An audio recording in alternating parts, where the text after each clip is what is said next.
আসসালামু আলাইকুম রহমতুল্লাহ। Journey to Arabic রেহলাতুন ইলাল আরাবিয়া এর পক্ষ থেকে আজকে ষষ্ঠ গণবিজ্ঞপ্তি নিয়ে আপনাদের যে লাইভ ক্লাসের আমাদের একটা পূর্ব ঘোষণা ছিল। আলহামদুলিল্লাহ আমরা শুরু করতে পেরেছি। আমাদের টেকনিক্যাল কিছু প্রবলেম ছিল, যার জন্য 5 মিনিট লেট হয়েছে। তো আমরা একটু সবাইকে জিজ্ঞেস করতে চাইবো ইনশাল্লাহ, যারা আমাদের লাইভ শুনতে পাচ্ছেন কিনা, আপনারা দেখতে পাচ্ছেন কিনা, আমাকে একটু জানাবেন যে আপনারা লাইভ দেখতে পাচ্ছেন কিনা। জি, আমরা এর মধ্যেই আমাদের লাইভ প্রোগ্রামটি বিভিন্ন জায়গায় একটু শেয়ার করে নিব। আপনারা দেখতে পাচ্ছেন কিনা, শুনতে পাচ্ছেন কিনা, জাস্ট আমাকে এটা একটু জানিয়ে সহযোগিতা করবেন। জি,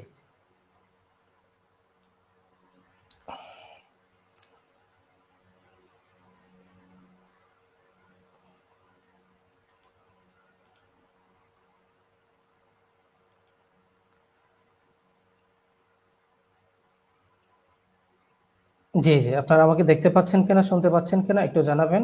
আমরা শুরু করে দিব আমাদের মূল কার্যক্রম।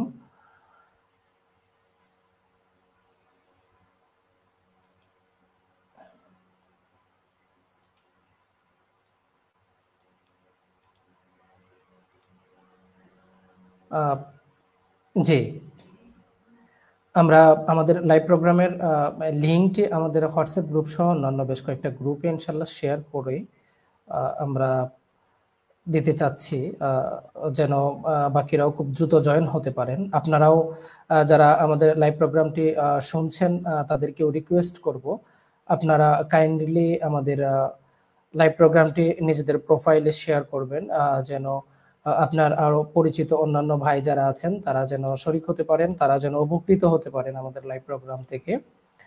এবং আপনাদের প্রয়োজনীয়, আপনারা জানেন ষষ্ঠ গণবিজ্ঞপ্তি এটা চাকরির চূড়ান্ত ধাপের মধ্যে শেষ ধাপগুলোর মধ্যে একটি ধাপ।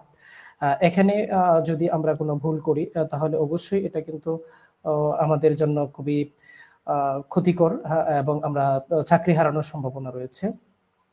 নিরেট ভাবে আমরা যেন আমাদের আবেদন করতে পারি, কোনো ধরনের যেন কোনো প্রবলেম না হয়, সেই বিষয়গুলো যেন লক্ষ্য রাখতে পারি। আহ, জি, আপনারা শুনতে পাচ্ছেন কিনা একটু কমেন্ট করে আমাকে জানাবেন। কে কোথায় থেকে দেখছেন সেটাও একটু আমাকে জানাবেন। জি, শুনতে পাচ্ছেন কিনা আমাকে একটু কমেন্ট করে জানাবেন। কে কোথায় থেকে দেখছেন আমাকে একটু কমেন্ট করে জানাবেন।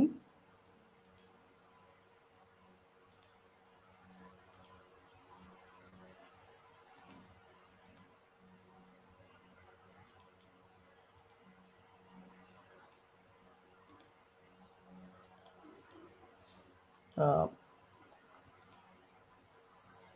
ওয়ালাইকুম আসসালাম রহমতুল্লাহ। মুস্তাকিম বিল্লাহ ভাই, আলহামদুলিল্লাহ ভালো আছি। আপনি কেমন আছেন? মাহাদি হাসান ভাই, ওয়ালাইকুম আসসালাম। জি, শুনতে পাচ্ছেন কিনা একটু বলবেন। এবং জি,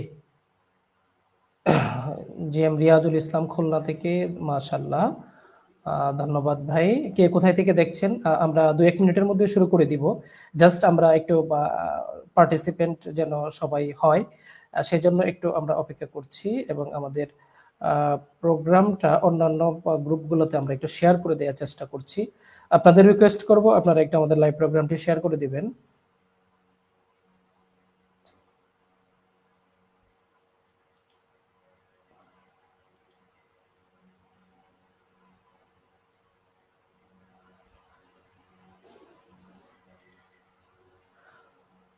জি, হুসাইন আহমেদ ভাই ঢাকা থেকে, ধন্যবাদ ভাই। মুস্তাকি মৌতাসিম আল মুহিত, ওয়ালাইকুম আসসালাম, ধন্যবাদ ভাই। হাবিবুর রহমান ভাই, হাবিব ভাই, ধন্যবাদ ভাই। সালাম, ওয়ালাইকুম আসসালাম। আবু বকর সিদ্দিক ভাই, ওয়ালাইকুম আসসালাম। সেলিম মালিক ভাই, ওয়ালাইকুম আসসালাম রহমতুল্লাহ।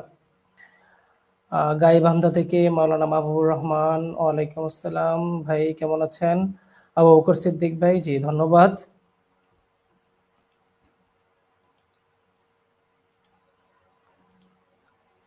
চর ফ্যাশন ভোলা থেকে জয়েন করেছেন।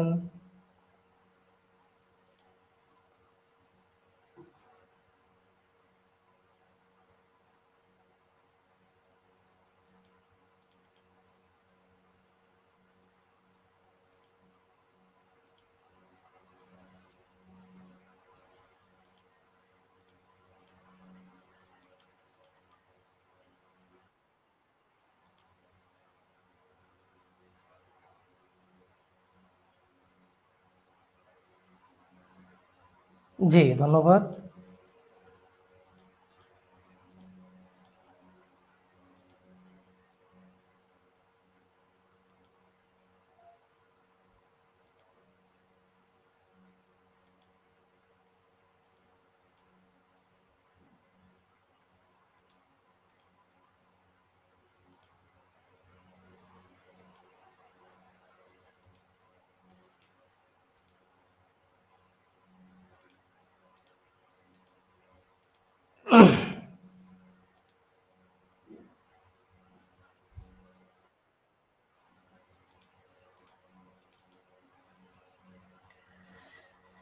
জি, আহ, ধন্যবাদ সবাইকে। আপনারা আপনাদের আহ, সহযোগিতার জন্য অনেকে শেয়ার করেছেন, অনেকে কমেন্টে জানাচ্ছেন কে কোথায় থেকে জয়েন করেছেন।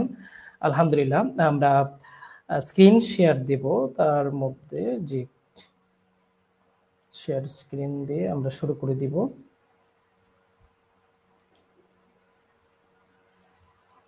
Window enter screen. জি,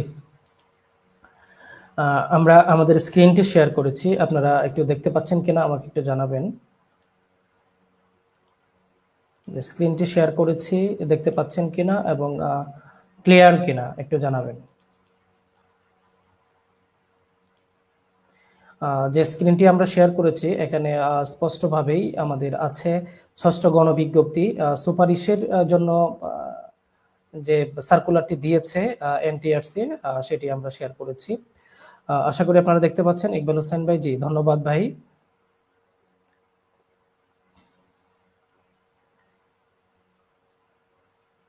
জি, ধন্যবাদ। তো আমরা আজকের আলোচনার একেবারেই মূল যে বিষয়টি আমরা এখানে দেখতে পাচ্ছি, ষষ্ঠ নিয়োগ সুপারিশের জন্য বিজ্ঞপ্তি। আমরা বেসিক কিছু আলোচনা করে ইনশাল্লাহ নীতিমালাগুলো আলোচনা করব।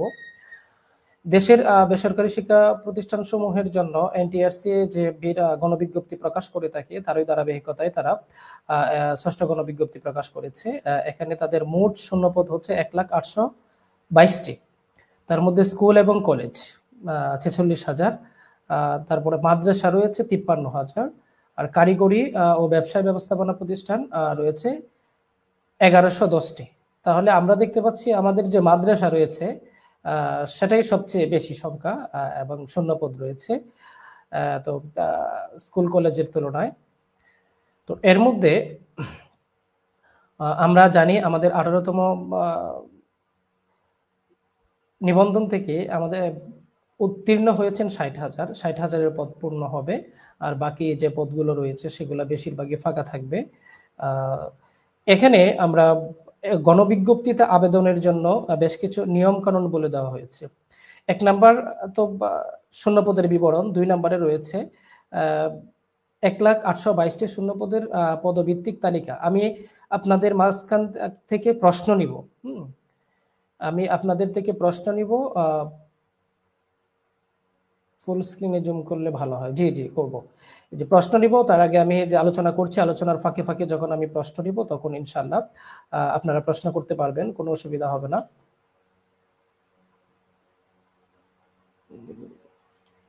জি জি, ফুল স্ক্রিনে জুম নিয়েছি, দেখতে পাচ্ছেন কিনা? জি।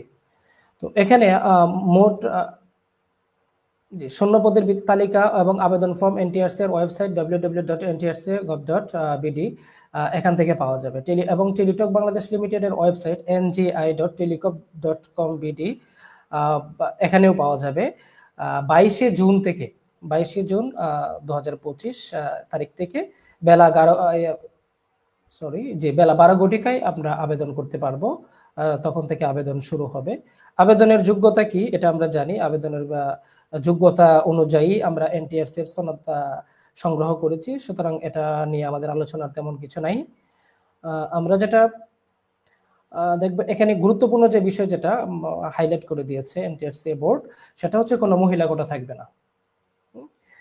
এটা তারা একবারে গণবিজ্ঞপ্তিতে এবার উল্লেখ করে দিয়েছে।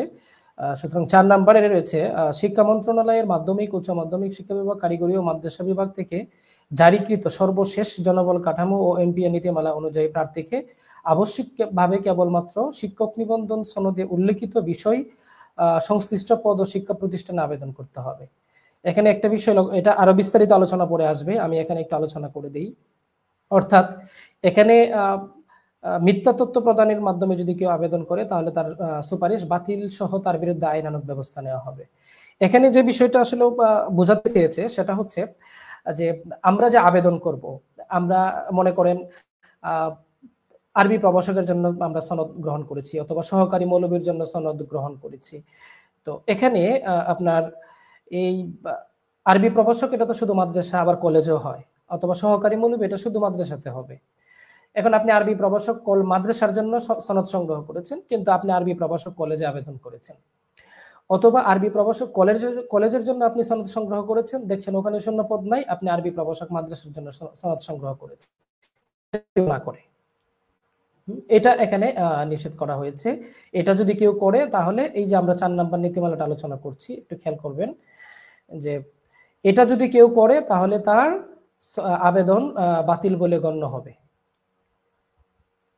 জনবল কাঠামো এমপি নীতিমালা অনুযায়ী আবেদন করতে হবে, একবারে জনবল কাঠামোর যে নীতিমালা আছে, পাশাপাশি এই নীতিমালার বাহিরেও আমি যে কথাটা বললাম এটার বাহিরেও আরো অন্যান্য যে বিষয় আছে, জনবল কাঠামোটা কোনটা সেটা আপনারা জানেন, আমরা জনবল কাঠামোটা শেয়ার করব পরবর্তীতে, শেয়ার করে ইনশাআল্লাহ আপনাদেরকে দেখাবো, সেই অনুযায়ী আপনাদেরকে আবেদন করতে হবে। 5 নাম্বার, আমরা আরো কিছু গুরুত্বপূর্ণ বিষয় আজকে আছে সেগুলো আলোচনা করব। আবেদনকারীর বয়স 4 জুন 2025 তারিখে 2025 তারিখে 35 বছর বা তার কম হতে হবে, অর্থাৎ 4 জুন পর্যন্ত যদি তার বয়স 35 বছরের কম হয়ে থাকে তাহলে তিনি আবেদন করতে পারবেন। এটা আমাদের না কোনো কিছু না। তারপরে নিবন্ধন সনদের মেয়াদ, এখানে যে বিষয়টা বলা হয়েছে 18তমতে যারা সনদ সংগ্রহ করেছেন এবং 17তমতে যারা সনদ সংগ্রহ করেছেন তাদের নিবন্ধন সনদের মেয়াদ 3 বছরের মধ্যে আছে, তারাই শুধু আবেদন করতে পারবে। 17 এবং 18তম ছাড়া অন্য কেউ আবেদন করতে পারবে না এই গণবিজ্ঞপ্তিতে, ঠিক আছে। আচ্ছা, এরপর আমরা যাই 6 নাম্বার, প্রত্যেক আবেদনকারী ভিন্ন ভিন্ন নিবন্ধন পরীক্ষায় অর্জিত একাধিক নিবন্ধন সনদ প্রাপ্ত হলে একই পর্যায়ে একটি মাত্র সনদ দিয়ে আবেদন করতে পারবে। অর্থাৎ 17তমতে একজন আরবি প্রভাষকের সনদ সংগ্রহ করেছেন, 18তমতে উনি হাদিস প্রভাষকের সনদ সংগ্রহ করেছেন, অথবা 18তমতে তিনি ইংলিশ প্রভাষকের সনদ সংগ্রহ করেছেন, তাহলে উনি কি 17তম দিয়ে আরবি প্রভাষকে আবেদন করবেন, 18তম সনদ দিয়ে ইংলিশ প্রভাষকে আবেদন করবেন না? এটা করতে পারবেন না, এটা নিষেধ। এখানে এটাই বোঝানো হয়েছে যে আপনি যদি 17তম সনদ দিয়ে আবেদন করেন, 17তম সনদ দিয়ে আপনাকে আবেদন একটা আবেদনই করতে পারবেন, 18তম দিয়ে আবেদন করতে পারবেন না। অথবা আপনি যদি 18তম যে সনদ অর্জন করেছেন সেটা দিয়ে আবেদন করেন, তাহলে আপনি 18তমটা দিয়েই আপনাকে আবেদন করতে হবে, 17তমটা আপনি ব্যবহার করতে পারবেন না। আশা করি এই বিষয়টা ক্লিয়ার। এরপরে আমরা জি, একজন প্রার্থী শূন্য পদের তালিকা থেকে তার আবেদনের সর্বোচ্চ 40টি শিক্ষা প্রতিষ্ঠান চয়েস দিতে পছন্দ করতে পারবেন, ঠিক আছে। তো এই জায়গাটায় যদি কারো কোনো অস্পষ্টতা থাকে, প্রশ্ন থাকে, আপনারা প্রশ্ন করতে পারবেন, আমি প্রশ্ন দেখব। যে একজন প্রার্থী শূন্য পদের তালিকা থেকে তার আবেদনের সর্বোচ্চ 40টি শিক্ষা প্রতিষ্ঠান পছন্দ দিতে পারবেন। উক্ত চয়েস প্রদানের পর কোনো প্রার্থী যদি চয়েস বহির্ভূত শিক্ষা প্রতিষ্ঠানে চাকরি করতে ইচ্ছুক হন তবে ই অ্যাপ্লিকেশন ফর্ম প্রদর্শিত আদার অপশন নামক অপশনে ইয়েস ক্লিক করতে হবে। এখন এই ই অ্যাপ্লিকেশন বলতে গণবিজ্ঞপ্তিতে আবেদনের জন্য আমরা যে ফর্মটা পূরণ করব এটাই ই অ্যাপ্লিকেশন ফর্ম। এই ফর্মে 40টা প্রতিষ্ঠান চয়েস দেওয়ার পরে আপনি বেছে বেছে বেছে বেছে একটা তালিকা আগে থেকেই করবেন 40টা প্রতিষ্ঠানের, যে আপনি কোন 40টা প্রতিষ্ঠানে আবেদন করবেন, এবং সেই প্রতিষ্ঠানগুলো চয়েস অনুযায়ী আপনি সাজাবেন সুন্দর করে। তারপরে যদি আপনি মনে করেন যে না, এই 40টা প্রতিষ্ঠানে যদি আমার না হয়, এনটিআরসি চাইলে আমাকে অন্য কোনো প্রতিষ্ঠানেও তারা সুপারিশ করতে পারে বা নিয়োগ দিতে পারে, তাহলে আপনি আদার্স অপশনে ইএস অপশনে ক্লিক করবেন। আর যদি বলেন যে না, আমি এই 40টা প্রতিষ্ঠানেই করব, এর বাইরে যদি এনটিআরসি আমাকে কোথাও পাঠাতে চায় আমি করব না, তাহলে আপনাকে ইএস দেওয়ার কোনো প্রয়োজন নেই। জি, আরেকটা বিষয়, এখানে ইএস ক্লিক করলে 3টি অপশন পাওয়া যাবে। এই যে এই বিষয়টা একটু ক্লিয়ার হবেন যে ইএস ক্লিক করতে হবে অথবা কোনো সরি ইএস নো ক্লিক করতে হবে। ইএস ক্লিক করলে 3টি অপশন পাওয়া যাবে, এই জিনিসটা একটু ক্লিয়ার হবেন।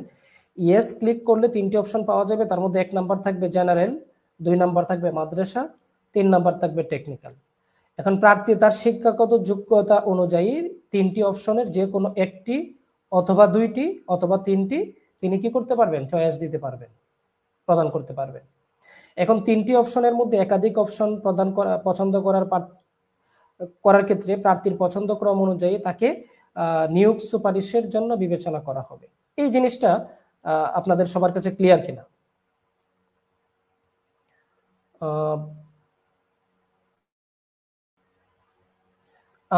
আমরা এই সংশোধন নিয়ে পরে আলোচনা করব জুবায়ের ভাই। আমরা এখন যে বিষয়টা আলোচনা করছি এটা নিয়ে আমরা কথা বলি। হ্যাঁ, জি ইকবাল হোসেন ভাই, 40টি পদ হওয়ার কথা। হ্যাঁ, 40টি পদে আবেদন করতে পারবেন। এখানে একটা বিষয় পিডিএফ ফাইলে যেটা দিয়েছে আমরা একটু খেয়াল করব যে 40টি প্রতিষ্ঠান চয়েসের কথা বলছে না, 40টি পদ হবে আর কি।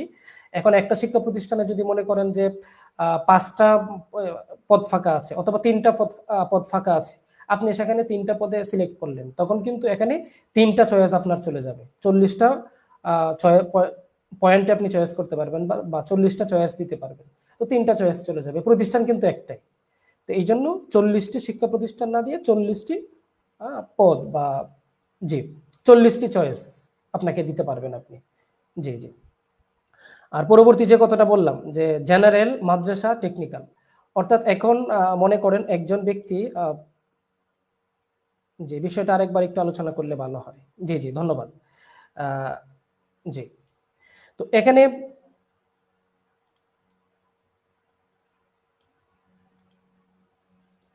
অর্থাৎ একজন প্রার্থী শূন্য পদের তালিকা থেকে তার আবেদনে সর্বোচ্চ 40টা শিক্ষা প্রতিষ্ঠান চয়েস দিতে পারবে। এই কথাটা শিক্ষা প্রতিষ্ঠানটা আপনি বাদ দেন, অর্থাৎ সর্বোচ্চ 40টা চয়েস দিতে পারবে। এখন মনে করেন একজন লোক প্রত্যেকটা প্রতিষ্ঠানে একটা একটা করে সে চয়েস দিছে, তাহলে 40টা প্রতিষ্ঠান সে 40টা চয়েস দিছে। আবার একজন যদি মনে করে যে না, একটা প্রতিষ্ঠানের মধ্যে 3টা পোস্ট ফাঁকা আছে, আমি 3টা চয়েসই দিব, তখন তাহলে ওই একই প্রতিষ্ঠানে তার 40টা চয়েস 3টা চয়েস কাউন্ট হবে। তখন তার দেখা যাচ্ছে প্রতিষ্ঠান হবে 38টা, চয়েস হবে 40টা, এরকম। আর একটা বিষয় যেটা আপনার এই যে ইয়েস ক্লিক করলে 3টি অপশন পাওয়া যাবে, এই জিনিসটা একটু বোঝার চেষ্টা করেন।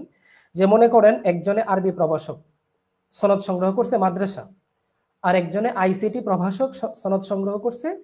এখন আরবি প্রভাষকের সনদ দিয়ে সে শুধু মাদ্রাসাতে আবেদন করতে পারবে। তাহলে সে যদি ইয়েস অপশনে ক্লিক করার পরে 3টা অপশন থাকবে, সে মাদ্রাসার মধ্যে টিক চিহ্ন দিবে।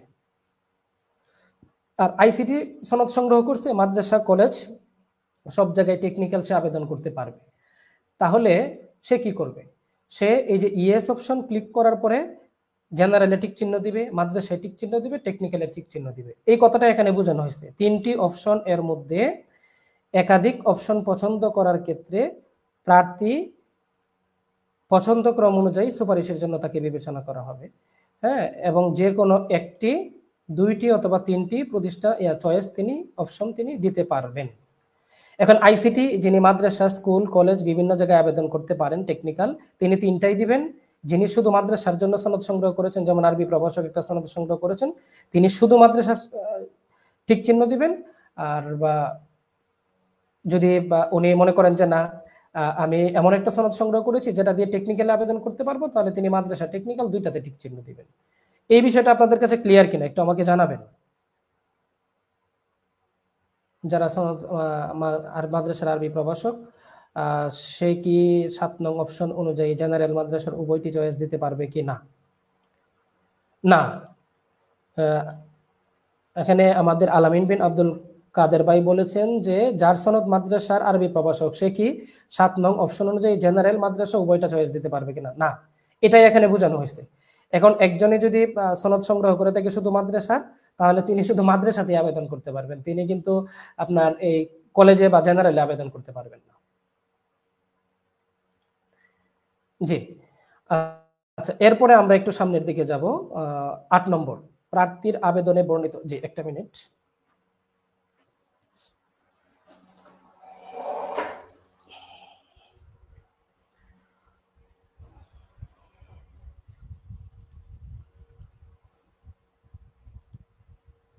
প্রার্থীর আবেদনে বর্ণিত চয়েস এর ক্ষেত্রে প্রার্থীর পদভিত্তিক মেধাক্রম ও পছন্দক্রম অনুসারে ফলাফল প্রসেস করা হবে।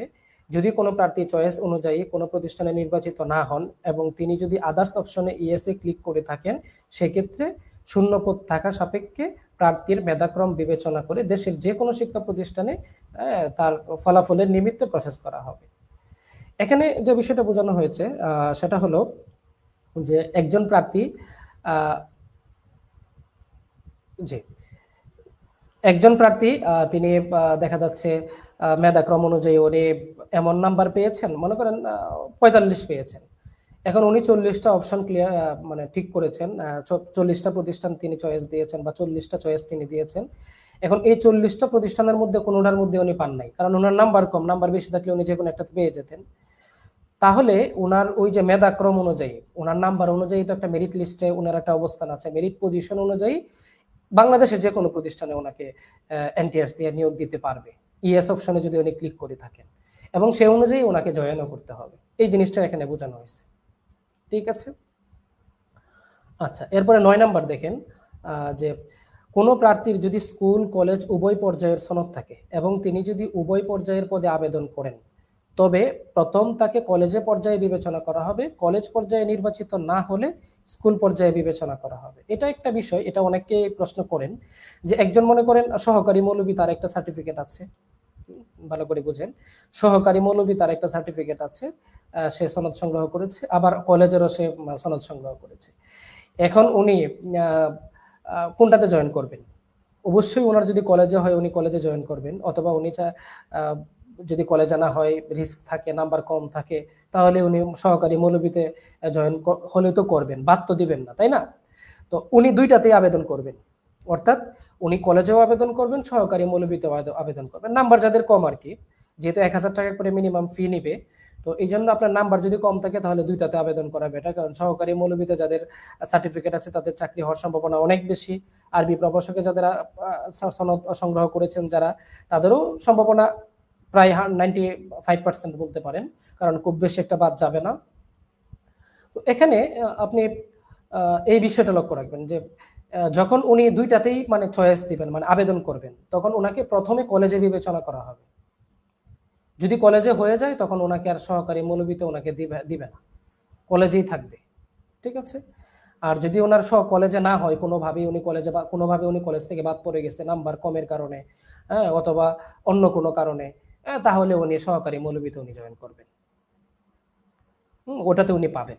এই বিষয় তো ইকবাল ভাই বললেন এই গণবিজ্ঞপ্তিতে বেশ কিছু বিষয় আপডেট করা হয়েছে। হ্যাঁ ভাই, এই গণবিজ্ঞপ্তিতে বেশ কিছু বিষয় আপডেট করা হয়েছে যেগুলো আগে ছিল না, আমরা ইয়াতে রাখবো। জাকি আলিজা বলছেন যে কোনো জয়েন না করলে কি হবে? হ্যাঁ হবে, কোনো সমস্যা নেই। আপনি যদি জয়েন না করেন সুপারিশ পাওয়ার পরে, এতে আপনার কোনো সমস্যা হবে না। কিন্তু আপনি যদি জয়েন নাই করেন, এমন ইচ্ছা যদি থাকে, তাহলে আবেদন করবেন না, কারণ এবার জানেন অনেক ভাইয়ের চাকরি না হওয়ার সম্ভাবনা আছে। তো এই জন্য আমরা চেষ্টা করব যদি জয়েন হওয়ার ইচ্ছা না থাকে আবেদন না করা। ঠিক আছে, জি আমরা পরের বিষয়টা একটু ক্লিয়ার আলোচনা করি। একটি পর্যায়ে আবেদনকারীকে নির্ধারিত 1000 টাকা ফি প্রদান করতে হবে। অর্থাৎ আপনি যদি প্রবাসকে আবেদন করেন একটা পর্যায়ে, তাহলে আপনাকে 1000 টাকা ফি দিতে হবে। আপনি যদি সহকারী মৌলবীতে আবেদন করেন বা স্কুল লেভেলে কোথাও কোনো পোস্টে আবেদন করেন, সেখানে এটার জন্য আলাদা আপনাকে ফি দিতে হবে। অর্থাৎ দুইটা পর্যায়ের জন্য আপনাকে 2000 টাকা ফি দিতে হবে। আপনি যদি দুইটা আবেদন না করেন, আপনার 1000। সংশ্লিষ্ট নিবন্ধন পরীক্ষার আবেদন প্রার্থীর ব্যবহৃত ছবি ডাউনলোড করে আবেদন ফর্মে নির্ধারিত স্থানে আপলোড করতে হবে। এই পয়েন্টটা আগে ছিল না, একটা ছবি দিয়ে দিলেই হতো। এবার এটা হচ্ছে আপনার দেখা যাচ্ছে আপনি আবেদন করার সময় যে ছবিটা ব্যবহার করেছিলেন, অ্যাপ্লিক্যান্ট কপিতে যে ছবিটা আছে, ওই ছবিটা আপনি ডাউনলোড করবেন ওয়েবসাইট থেকে। আপনি যদি ডাউনলোড করতে না পারেন, অনেক ভিডিও টিউটোরিয়াল আমাদের ইউটিউবে দেওয়া আছে, দেখে নেবেন যে কিভাবে আবেদন কপি থেকে আপনার বা অ্যাপ্লিক্যান্ট কপি থেকে অ্যাপ্লিকেশন কপি থেকে আপনি আপনার ছবিটা ডাউনলোড করবেন। ওইটা ডাউনলোড করে গণবিজ্ঞপ্তির আবেদনের একটা জায়গায় ছবি দিতে হয়, ওই ছবিটা আপনি ওখানে দিবেন। কোন জায়গায় ছবি দিতে হয় আমরা পরবর্তীতে আলোচনায় আসবে ইনশাল্লাহ। জি আচ্ছা, গ নাম্বার বিষয়টা হচ্ছে অনলাইনে আবেদন ফর্ম পূরণ ও ফি জমা দেওয়া সংক্রান্ত নিয়ম টেলিটক বাংলাদেশ লিমিটেডের ngi.teletalk.com.bd ওয়েবসাইটে স্বতন্ত্রভাবে প্রদর্শন করা হয়েছে। ঠিক আছে, আবেদন ফর্ম পূরণ করা, ফি জমা দেওয়া সংক্রান্ত বিভিন্ন নিয়মগুলো, এগুলা সম্পূর্ণ আলাদাভাবে টেলিটকের ওয়েবসাইটে আছে, ngi.teletalk.com ওয়েবসাইটে বিস্তারিত দেয়া আছে। আপনি ওখানেও দেখতে পারবেন, এখানেও দেয়া আছে, আপনি আপনার সুবিধা মতো এটা আগে থেকে ক্লিয়ার হয়ে নেবেন। মোহতারাম, আবেদন করে জয়েন না করলে কি সনদ বাতিল হয়ে যাবে? না, আবেদন করে জয়েন না করলে সনদ বাতিল হবে না, এতে কোনো সমস্যা নেই। জি। এরপরে আসেন 11 নম্বর, পুলিশ ভেরিফিকেশন ফর্ম প্রত্যেক আবেদনকারীকে ই অ্যাপ্লিকেশন ফর্ম পূরণের সময়ই পুলিশ ভেরিফিকেশন ফর্মটি যথাযথভাবে পূরণ করতে হবে, নতুবা তার আবেদন ফর্মটি বাতিল বলে গণ্য হবে। এটা দেখেন একটু নতুন, যে আগে একটা সিস্টেম ছিল যে আপনি প্রাথমিক সুপারিশ পাওয়ার পরে দেখা যাচ্ছে পুলিশ ভেরিফিকেশনের যে ফর্মটা আছে, আপনি যে কোনো বাংলাদেশের সরকারি বেসরকারি নিয়ন্ত্রণাধীন যে চাকরিগুলো আছে এনটিআরসি এর অধীনে বা সরকারি যে কোনো চাকরির ক্ষেত্রে পুলিশ ক্লিয়ারেন্স একটা ফর্ম কিন্তু পূরণ করতে হয়। তো পুলিশ ক্লিয়ারেন্স ফর্মটা পূরণ করতে হয়, এটা অনুযায়ী পুলিশ আপনাকে ভেরিফিকেশন করবে, এটা যে কোনো সময় করতে পারে। তো এই ভেরিফিকেশন ফর্মটা একটা সময় ছিল যে প্রথম সুপারিশের পরে, কিন্তু এবার আর এটার জন্য আলাদা কোনো বিজ্ঞপ্তি আপনাকে দিবে না।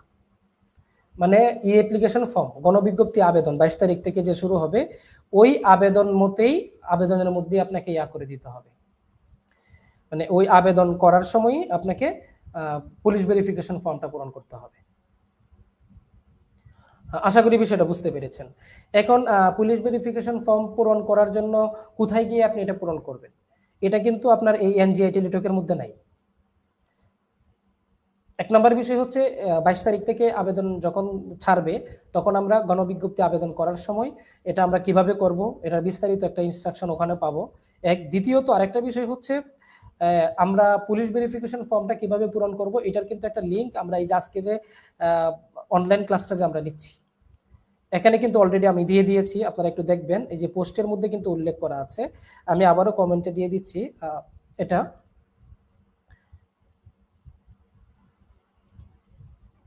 জি, এই যে লিঙ্কটা আমি অলরেডি শেয়ার করেছি, আপনারা আশা করি দেখতে পাচ্ছেন যে scs.ssd. এই যে লিঙ্কটা আছে, এই লিঙ্কটার মধ্যে গিয়ে আপনাকে পুলিশ ভেরিফিকেশন ফর্ম পূরণ করতে হবে। হ্যাঁ, আচ্ছা, এটা হচ্ছে আমাদের পুলিশ ভেরিফিকেশনের বিষয়। তারপরে 12 নম্বর যে পয়েন্টটা আছে, এটা নিয়ে আমরা ভেরিফিকেশন ফর্মটা আপনি কিভাবে পূরণ করবেন আমরা এটা আলোচনার লাস্টে আরেকটু আলোচনা করব। ইন্ডেক্সধারী এমপিএভুক্ত কর্মরত শিক্ষকদের আবেদনের সংক্রান্ত নির্দেশনা, এই বিষয়টা কিন্তু খুবই সেন্সিটিভ। ইন্ডেক্সধারী বলতে যারা অলরেডি কোনো প্রতিষ্ঠানে কর্মরত আছে, অর্থাৎ সে সহকারী মৌলবীতে আছে অথবা আরবি প্রভাষকে আছে অথবা স্কুল লেভেলে বিভিন্ন পদে আছে, বাংলা বা আদার্স অন্য কোনো পদে আছে, ধর্মশিক্ষার পদে আছে, হ্যাঁ, অথবা অন্য কোনো পদে নিয়োজিত আছে। এখন উনি যদি আবার এই মানে ইয়াতে আবেদন করতে চান, তার একটা নীতিমালা আছে, নিয়ম আছে, এই নিয়মটা এখানে মূলত আলোচনা করা হয়েছে। অর্থাৎ মাধ্যমিক ও উচ্চ শিক্ষা বিভাগের স্মারক নং এত 25 জানুয়ারি 2024 খ্রিস্টাব্দ মূলে জারিকৃত একটা পরিপত্র 7 নং অনুচ্ছেদে বর্ণিত এখানে একটা নীতিমালা আছে, কর্মরত শিক্ষকগণের ক্ষেত্রে সমপদে নিয়োগ সুপারিশ পুনর্বিবেচনা করা হবে না। অর্থাৎ কোনো একজন শিক্ষক যদি আপনার প্রভাষক লেভেলে সে কর্মরত আছে কলেজ লেভেলে, তাহলে উনি আবার যদি কলেজ লেভেলে এবার আবেদন করেন, 17তমতে উনি কলেজ লেভেলে মানে চাকরি করছেন, 18তমতে উনি আবার কলেজ লেভেলে আবেদন করেছেন, তাহলে ওনার সুপারিশ সেটা দেওয়া হবে না। তবে কর্মরত পদ ব্যতীত, ভালো করে বুঝবেন, কর্মরত পদ ব্যতীত যদি অন্য কোনো উচ্চতর অথবা নিম্নতর পদের জন্য এনটিআরসি এর প্রত্যয়নপত্র থাকলে ইন্ডেক্সধারী শিক্ষকগণ উক্ত অন্য পদের জন্য আবেদন করতে পারবেন। যেমন মনে করেন একজন লোক মানে স্কুল লেভেলে চাকরি করছে, সহকারী মৌলবী অথবা অন্য কোনো পোস্টে স্কুল লেভেলে, উনি যদি উচ্চতর গ্রেড পাওয়ার জন্য মনে করেন যে না আমি প্রভাষকে যেহেতু আমি 18তমতে সনদ পেয়েছি, পাশ করেছি, আমি ওটাতে আবেদন করব, তাহলে উনি কিন্তু ইন্ডেক্স ডিলেট না করেই প্রাথমিকভাবে উনি আবেদন করতে পারবেন। ভালো করে বুঝবেন, উনি আবেদন করতে পারবেন ওনার জয়েনিং হওয়ার সময় বা ওই টাইমে সম্পূর্ণ উনি পরবর্তীতে ওই ইন্ডেক্স ট্রান্সফার করতে পারবেন। ওই ইন্ডেক্স ওনার ডিলেট করা লাগবে না, বা উনি যদি মনে করেন যে আমি ইন্ডেক্স ডিলিট করে নতুন করে ইন্ডেক্স করে জয়েন করব, সেটা উনি করতে পারবেন, এটা ওনার ব্যাপার। ঠিক আছে, আবার উনি একজন স্কুল লেভেলে আছে, উনি মনে মনে ভাবছেন যে না স্কুল লেভেল তো সহকারী পোস্ট, আমি এত উঁচু লেভেলেও থাকতে চাচ্ছি না বা আরো উঁচু লেভেলে যেতেও চাচ্ছি না, আমি একটু নিম্নের দিকে যেতে চাচ্ছি। হ্যাঁ, অনেক সময় অনেকের মনে মনে ইচ্ছা থাকে যে ইবতেদায়ী লেভেলে বাচ্চাদের আমি একটা ইয়া করি, সাপোর্ট দেই, তো উনি নিম্ন লেভেলে যেতে চাচ্ছেন, তখন কিন্তু উনি ওই নিম্ন লেভেলেও যেতে পারবেন। কিন্তু স্কুল লেভেলে আছেন, স্কুল লেভেলে উনি করতে পারবেন না, অথবা প্রভাষক লেভেলে উনি আছেন, প্রভাষক লেভেলে আবার নতুন করে আবেদন করতে পারবেন না। আশা করি এই বিষয়টা বুঝতে পেরেছেন। আচ্ছা, এখানে আলামিন বিন আব্দুল কাহার ভাই, কোনো প্রার্থীর মেধাক্রম যদি শেষে থাকে কিন্তু সে যে প্রতিষ্ঠানে প্রথম চয়েস দিয়েছে সেখানে তার নম্বর বেশি থাকে, তাহলে কি তার জব হবে? নাকি যে ইএস অপশন দিয়েছে তার আবেদনকৃত 40টি প্রতিষ্ঠানে চাকরি না হয়, তাহলে কি এই শেষ মেধাক্রম প্রার্থীর প্রতি? আচ্ছা আচ্ছা, আপনি যে বিষয়টা বলতে চেয়েছেন এটা বুঝতে পেরেছি। এখানে মূল বিষয়টা হলো একজন প্রার্থী যিনি একটা প্রতিষ্ঠানে চয়েস দিয়েছেন, এটার মধ্যে এটা ওনার প্রথম চয়েস, এবং ওনার নাম্বার অনেক কম, মনে করেন 45 অথবা ওনার নাম্বার হচ্ছে আপনার মনে করেন 42 অথবা 50। এখন এই প্রতিষ্ঠানে যদি এই 45-এর উপরে আর কেউ চয়েস না দিয়ে থাকে, তাহলে ওনার এই প্রথম চয়েসেই হবে। এবং এটা মনে করেন একটা কামিল মাদ্রাসা, প্রত্যন্ত অঞ্চলে একটা কামিল মাদ্রাসা, অথবা যে কোনো জায়গায় শহরের অলিতে গলিতে চিপাচাপা একটা কামিল মাদ্রাসা, যেটা কেউ চিনে না জানে না, এমন একটা জায়গায় উনি আবেদন করেছেন, প্রথম চয়েস দিয়েছেন কামিল মাদ্রাসা, ওনার নাম্বার হচ্ছে 45, ওনার উপরে বহু মেধাবী আছে, মানে বহু মেরিট পজিশনের লোকেরা আছে, তাহলে উনি যে প্রথম চয়েস দিয়েছেন এবং ওনার উপরে ওই প্রতিষ্ঠানে অন্য কেউ চয়েস দেয় নাই ওনার চেয়ে বেশি, তাহলে উনি এটাতেই মানে ওনার কামিল মাদ্রাসাতেই হয়ে যাবে। এরকম কিন্তু 17তমতে হয়েছে, পঞ্চম গণবিজ্ঞপ্তিতেও কিন্তু অনেকের হয়েছে। আশা করি উত্তরটা বুঝতে পেরেছেন। এরপরে আব্দুল ওয়াদুদ ভাই, মামলা থাকলে কি সেটা উল্লেখ করতে হবে কি না স্কিপ করব? মামলা থাকলে উল্লেখ করতে হবে। গণবিজ্ঞপ্তির নীতিমালা অনুযায়ী আপনার উপরে যদি কোনো মামলা থাকে স্পষ্টভাবে সেটা উল্লেখ করতে হবে, স্কিপ করার কোনো সুযোগ নেই। জি, ইকবাল হোসেন ভাই বলেছেন উচ্চতর পদ থেকে কেউ নিম্নতর আবেদন করে না, এটা জাস্ট উদাহরণ দেওয়ার জন্য বললাম, যদি কেউ করতে চায় আর কি। হ্যাঁ, বড় কোনো খেদমতগার যদি থাকেন, যিনি দিনের খেদমত করতে চান, বাচ্চাদেরকে সেবা দিতে চান, তাহলে উনি সেখানে করতে পারেন।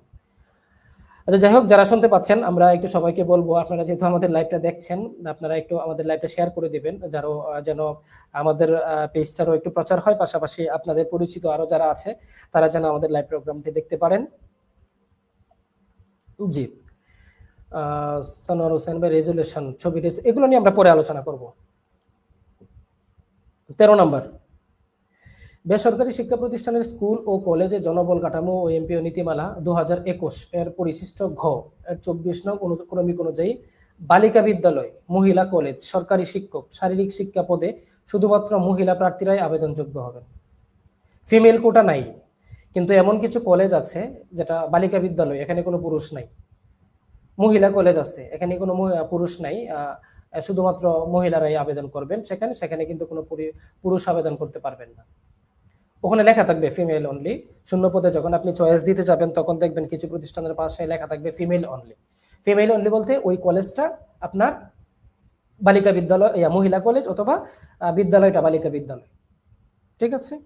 প্রার্থী মিথ্যা তথ্য দিয়ে এ ধরনের প্রতিষ্ঠানে আবেদন করে নিয়োগ সুপারিশ প্রাপ্ত হলে তার নিয়োগ সুপারিশ বাতিল বলে গণ্য হবে। এখন মনে করেন কোনো পুরুষ যদি মনে করে যে না, আমি আমার নামটা গোপন করে একটু করি, নামটা গোপন করে বলতে আমার যে নাম আছে ওই নাম দিয়ে আমি আবেদন করে নিই, সুপারিশ উনি পেয়ে গেছেন, তাহলে মহিলা কলেজে উনি সুপারিশ পেলেন, অবশ্যই উনি তথ্য গোপন করছেন, উনি পুরুষ হয়ে এখানে আবেদন করার কথা ছিল না, তাহলে ওনার আবেদন কিন্তু বাতিল বলে গণ্য হবে। ঠিক আছে, ওনার সুপারিশ বাতিল বলে গণ্য হবে। জি, 14 নম্বর, বেসরকারি শিক্ষা প্রতিষ্ঠান, স্কুল ও কলেজ জনবল কাঠামো ও এমপিও নীতিমালা 2021 এর পরিশিষ্ট গ, এটা হচ্ছে এটা তো যে অনুযায়ী সহকারী শিক্ষক ধর্ম ও নৈতিক শিক্ষা পদে চাকরি প্রত্যাশী আবেদনকারীকে অবশ্যই ধর্মের অনুসারী হতে হবে। অর্থাৎ একজন মনে করেন মুসলিম শিক্ষক, উনি সহকারী শিক্ষক ইসলাম শিক্ষাতে আবেদন করতে পারবেন, উনি সহকারী শিক্ষক ধর্মের হিন্দু ধর্ম শিক্ষা আবেদন করতে পারবেন না। যদি উনি করেন তাহলে কিন্তু তার আবেদন বাতিল বলে গণ্য হবে। অথবা একজন হিন্দু শিক্ষক আছেন, দেখছেন ওনাদের পদ নাই, পোস্ট ফাঁকা নাই, উনি ইসলাম শিক্ষা পদে আবেদন করে বসছেন, মানে সুপারিশ চয়েস দিয়ে বসছেন, এবং উনি সেখানে সুপারিশ পাইছেন, তাহলে ওনার ওই সুপারিশটা বাতিল বলে গণ্য হবে, এটা ক্যান্সেল থাকবে, ওটা উনি চাকরি করতে পারবেন না। আচ্ছা, 15 নম্বর, আবেদন ফর্ম পূরণের সময় প্রার্থীকে তার নিজস্ব মোবাইল নম্বর, সচল ইমেল অ্যাড্রেস ব্যবহার করতে হবে। এই জায়গায় কিছু প্রশ্ন আছে। এখানে প্রার্থী যদি তার নিজস্ব ইমেল অ্যাড্রেস এবং সচল মোবাইল নাম্বার যেটা, এটা অবশ্যই এটা তার ব্যবহার করতে হবে। এটা তার নিজের হতে পারে, তার হাজব্যান্ডের হতে পারে যদি মহিলা হয়ে থাকে, অথবা কেউ যদি নিজে মোবাইল ব্যবহার না করে তার বাবার মোবাইল নাম্বার দিতে পারে, কিন্তু সচল থাকতে হবে, যেটাতে মেসেজ গেলে উনি পাবেন, হ্যাঁ, ইমেল নাম্বার যেটাতে মেইল করলে উনি পাবেন, এরকম কি বিষয়গুলো ওনাকে ব্যবহার করতে হবে। তো এই ক্ষেত্রে আপনি অ্যাপ্লিকেশনের সময় যে মোবাইল নাম্বারটা ব্যবহার করেছেন অবশ্যই সেই নাম্বারটাই ব্যবহার করার চেষ্টা করবেন। ভিন্ন নাম্বার ব্যবহার করে এনটিআরসি থেকে বিভ্রান্ত না করাই ভালো। তো ভিন্ন নাম্বার ব্যবহার করলে হবে না বিষয়টা এরকম না, হবে, তবে চেষ্টা করবেন অ্যাপ্লিকেশনের সময়, একবারে প্রাথমিক অ্যাপ্লিকেশনের সময় আপনি যে নাম্বারটা ব্যবহার করেছেন এই পর্যন্ত, যে নাম্বারটাতে আপনি মেসেজ পেয়েছেন ওই নাম্বারটাই ব্যবহার করার। আচ্ছা, আবু জাফর ভাই বললেন, ভাই যারা হাদিস প্রভাষক তারা কি ফাজিল মাদ্রাসায় আবেদন করতে পারবে? না, হাদিস প্রভাষক, তাফসির প্রভাষক, ফিকা প্রভাষক, আদব প্রভাষক, এই 4টা পোস্ট শুধুমাত্র কামিল মাদ্রাসার জন্য, এগুলা কিন্তু ফাজিলের জন্য না। তো ফাজিল মাদ্রাসায় তো এই পোস্টই নাই, আবেদন করবে কিভাবে? আর আবেদন করতে পারবে না। মহিলা মাদ্রাসা আবেদন করতে পারবো কিনা? না ভাই, এই যে একটু আগে একটু আলোচনা করলাম রেদওয়ান ভাই, যে যদি কোনো মহিলা কলেজ ও মহিলা মাদ্রাসা, এখন মহিলা মাদ্রাসা এটা যদি পুরুষ শিক্ষক এলাও থাকে, যেগুলাতে কোনো ধরনের ইয়া নাই, মহিলা পুরুষ 2 ধরনের শিক্ষকই আছে, ওইটা এলাও থাকলে আপনি আবেদন করতে পারবেন। এখন এটা আপনি বুঝবেন কিভাবে যে এখানে মহিলা শিক্ষক এলাও আছে কিনা বা পুরুষ শিক্ষক এলাও আছে কিনা? যেমন অনেক কামিল মাদ্রাসা আছে, মহিলা কামিল মাদ্রাসা, বেশ কিছু কামিল মাদ্রাসা আছে, অথবা ফাজিল মাদ্রাসা আছে, দাখিল মাদ্রাসা আছে। তো এই ক্ষেত্রে আপনি যে প্রতিষ্ঠানটা যখন চয়েস দিবেন, চয়েস দেওয়ার পাশে দেখবেন যে মেরিট লেখা থাকবে, ফিমেল লেখা থাকবে না। যদি ওই মেরিট অনুযায়ী লেখা থাকে আপনি বুঝবেন যে এখানে মহিলা পুরুষ দুইটাই এলাও, সুতরাং আপনি আবেদন করতে পারবেন। মুস্তাকিম বিল্লাহ ভাই বললেন, এ ব্যাপারে যদি আরেকটু বলতেন, কোন প্রার্থীর মেধাক্রম শেষে কিন্তু, এটা একবার আমরা বলেছি, প্রয়োজন আরেকবার লাস্টের দিকে বলবো, স্মরণ করিয়ে দিবেন। জি, আবেদন ফর্মটি এই অ্যাপ্লিকেশন পূরণের ক্ষেত্রে যথেষ্ট সতর্কতা অবলম্বন করতে হবে। ফর্ম পূরণ শেষে একবার আবেদনপত্র সাবমিট হয়ে গেলে তা কোনোভাবেই সংশোধন থাকবে না। অর্থাৎ আবেদন করার সময়, গণবিজ্ঞপ্তির আবেদনের ফর্মটা পূরণ করার সময় আপনি কিন্তু ফাইনাল সাবমিট না দিয়ে বারবার রিভিউ দিতে পারবেন। আপনি আজকে আবেদন করে বা ফর্মটা পূরণ করে আপনি কয়েকদিন রেখে দেন না, বা একদিন রেখে দেন, পরে আরেকদিন দেখেন, ভালো করে একটু যাচাই বাছাই করেন সুন্দর করে, বা বুঝে এমন একজনকে নিয়ে বসেন, হ্যাঁ, সম্পূর্ণ পূরণ করে, তাহলে আপনার দেখা যাবে কোনো ভুল থাকলে এটা ঠান্ডা মাথায় ধরা, মানে আপনার মাথায় ধরবে। তো ফাইনাল সাবমিট দিবেন না, তারপরে আপনি ফাইনাল সাবমিট দিবেন, দেখার পরে চেক করার পরে তারপরে ফাইনাল সাবমিট দিবেন। ফাইনাল সাবমিট যদি দিয়ে দেন কোনোভাবে, তাহলে কিন্তু আর চেঞ্জ করতে পারবেন না, আর এমনি আপনি ড্রাফট হিসাবে সেভ করে রাখতে পারবেন। ঠিক আছে। 17 নম্বর, সকল আবেদনকারী নির্ধারিত ফি পরিশোধ সাপেক্ষে অনলাইনে সফলভাবে আবেদন পেশ করার পর আবেদনকারীকে স্ব উদ্যোগে দাখিলকৃত অ্যাপ্লিকেন্ট কপি একটি প্রিন্ট কপি সংগ্রহ রাখতে হবে। অর্থাৎ আবেদন করার পরে যদি একজন মানুষ গণক বিজ্ঞপ্তিতে তিনি আবেদন করেছেন, একজন প্রার্থী আবেদন করার পরে টাকা জমা দিয়েছেন, টাকা জমা দেওয়ার পরে একটা অ্যাপ্লিকেন্ট কপি ওনাকে দেওয়া হবে, যেটা ওনাকে প্রিন্ট করে রাখতে হবে। এখন অ্যাপ্লিকেন্ট কপিটা কেমন হবে ওটা আমি একটু দেখিয়ে দিচ্ছি। জি, আমাদের অ্যাপ্লিকেন্ট কপিটা হচ্ছে, আমরা আপনাদেরকে একটু দেখানোর চেষ্টা করছি।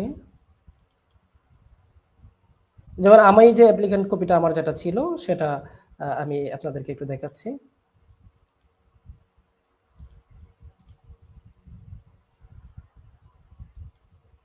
এই যে অ্যাপ্লিকেন্ট কপি, আশা করি আপনারা দেখতে পাচ্ছেন।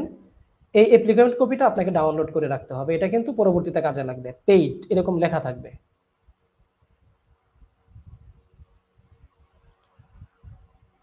জি, আশা করি বুঝতে পেরেছেন। সার্টিফিকেট সংশোধন নিয়ে যদি কিছু বলতেন। হ্যাঁ, সার্টিফিকেট সংশোধন নিয়ে আমি আলোচনা করব। অলরেডি আজকে একটা ভিডিও দিয়েছি কবি জামদানি, যে অলরেডি আমি একটা ভিডিও দিয়েছি। হ্যাঁ, আপনারা ওই ভিডিওটা ইনশাল্লাহ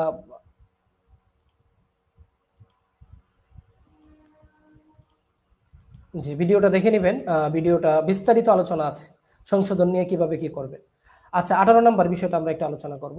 আবেদন ফি প্রদানের তারিখ ও সময়।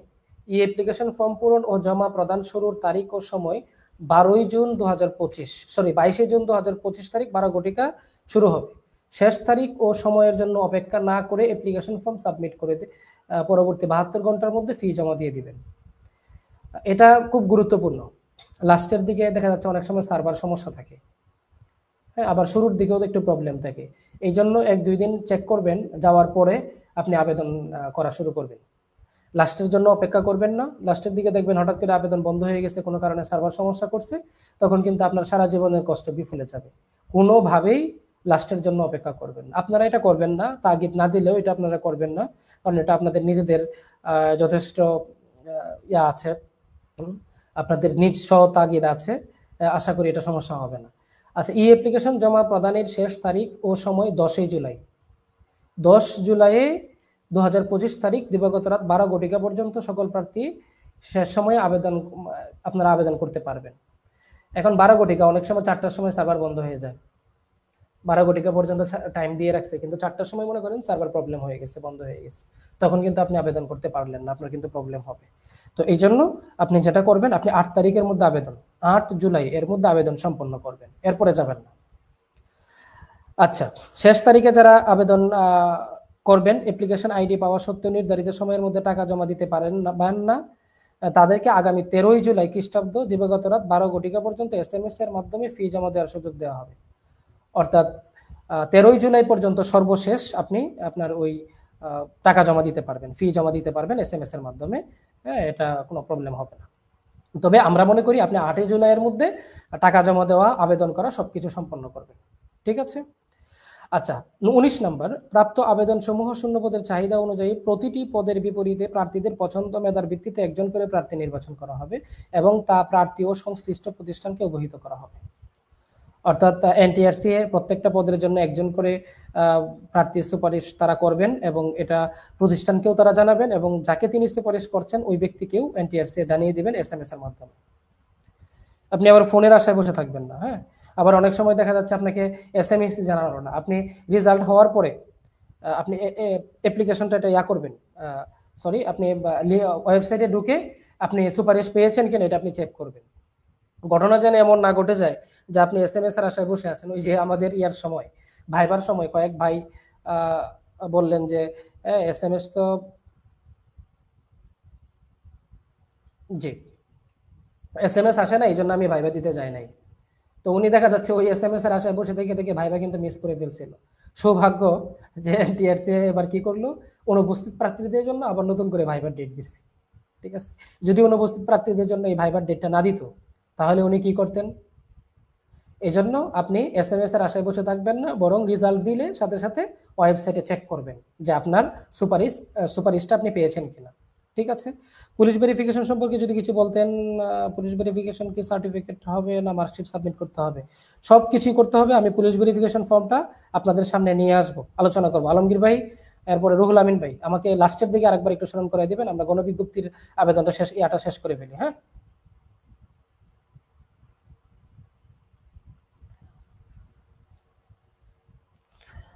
হাসান নাসরুল্লাহ ভাই, কোনো কারণে যদি এবার আবেদন করতে না পারলো তাইলে কি 19তমতে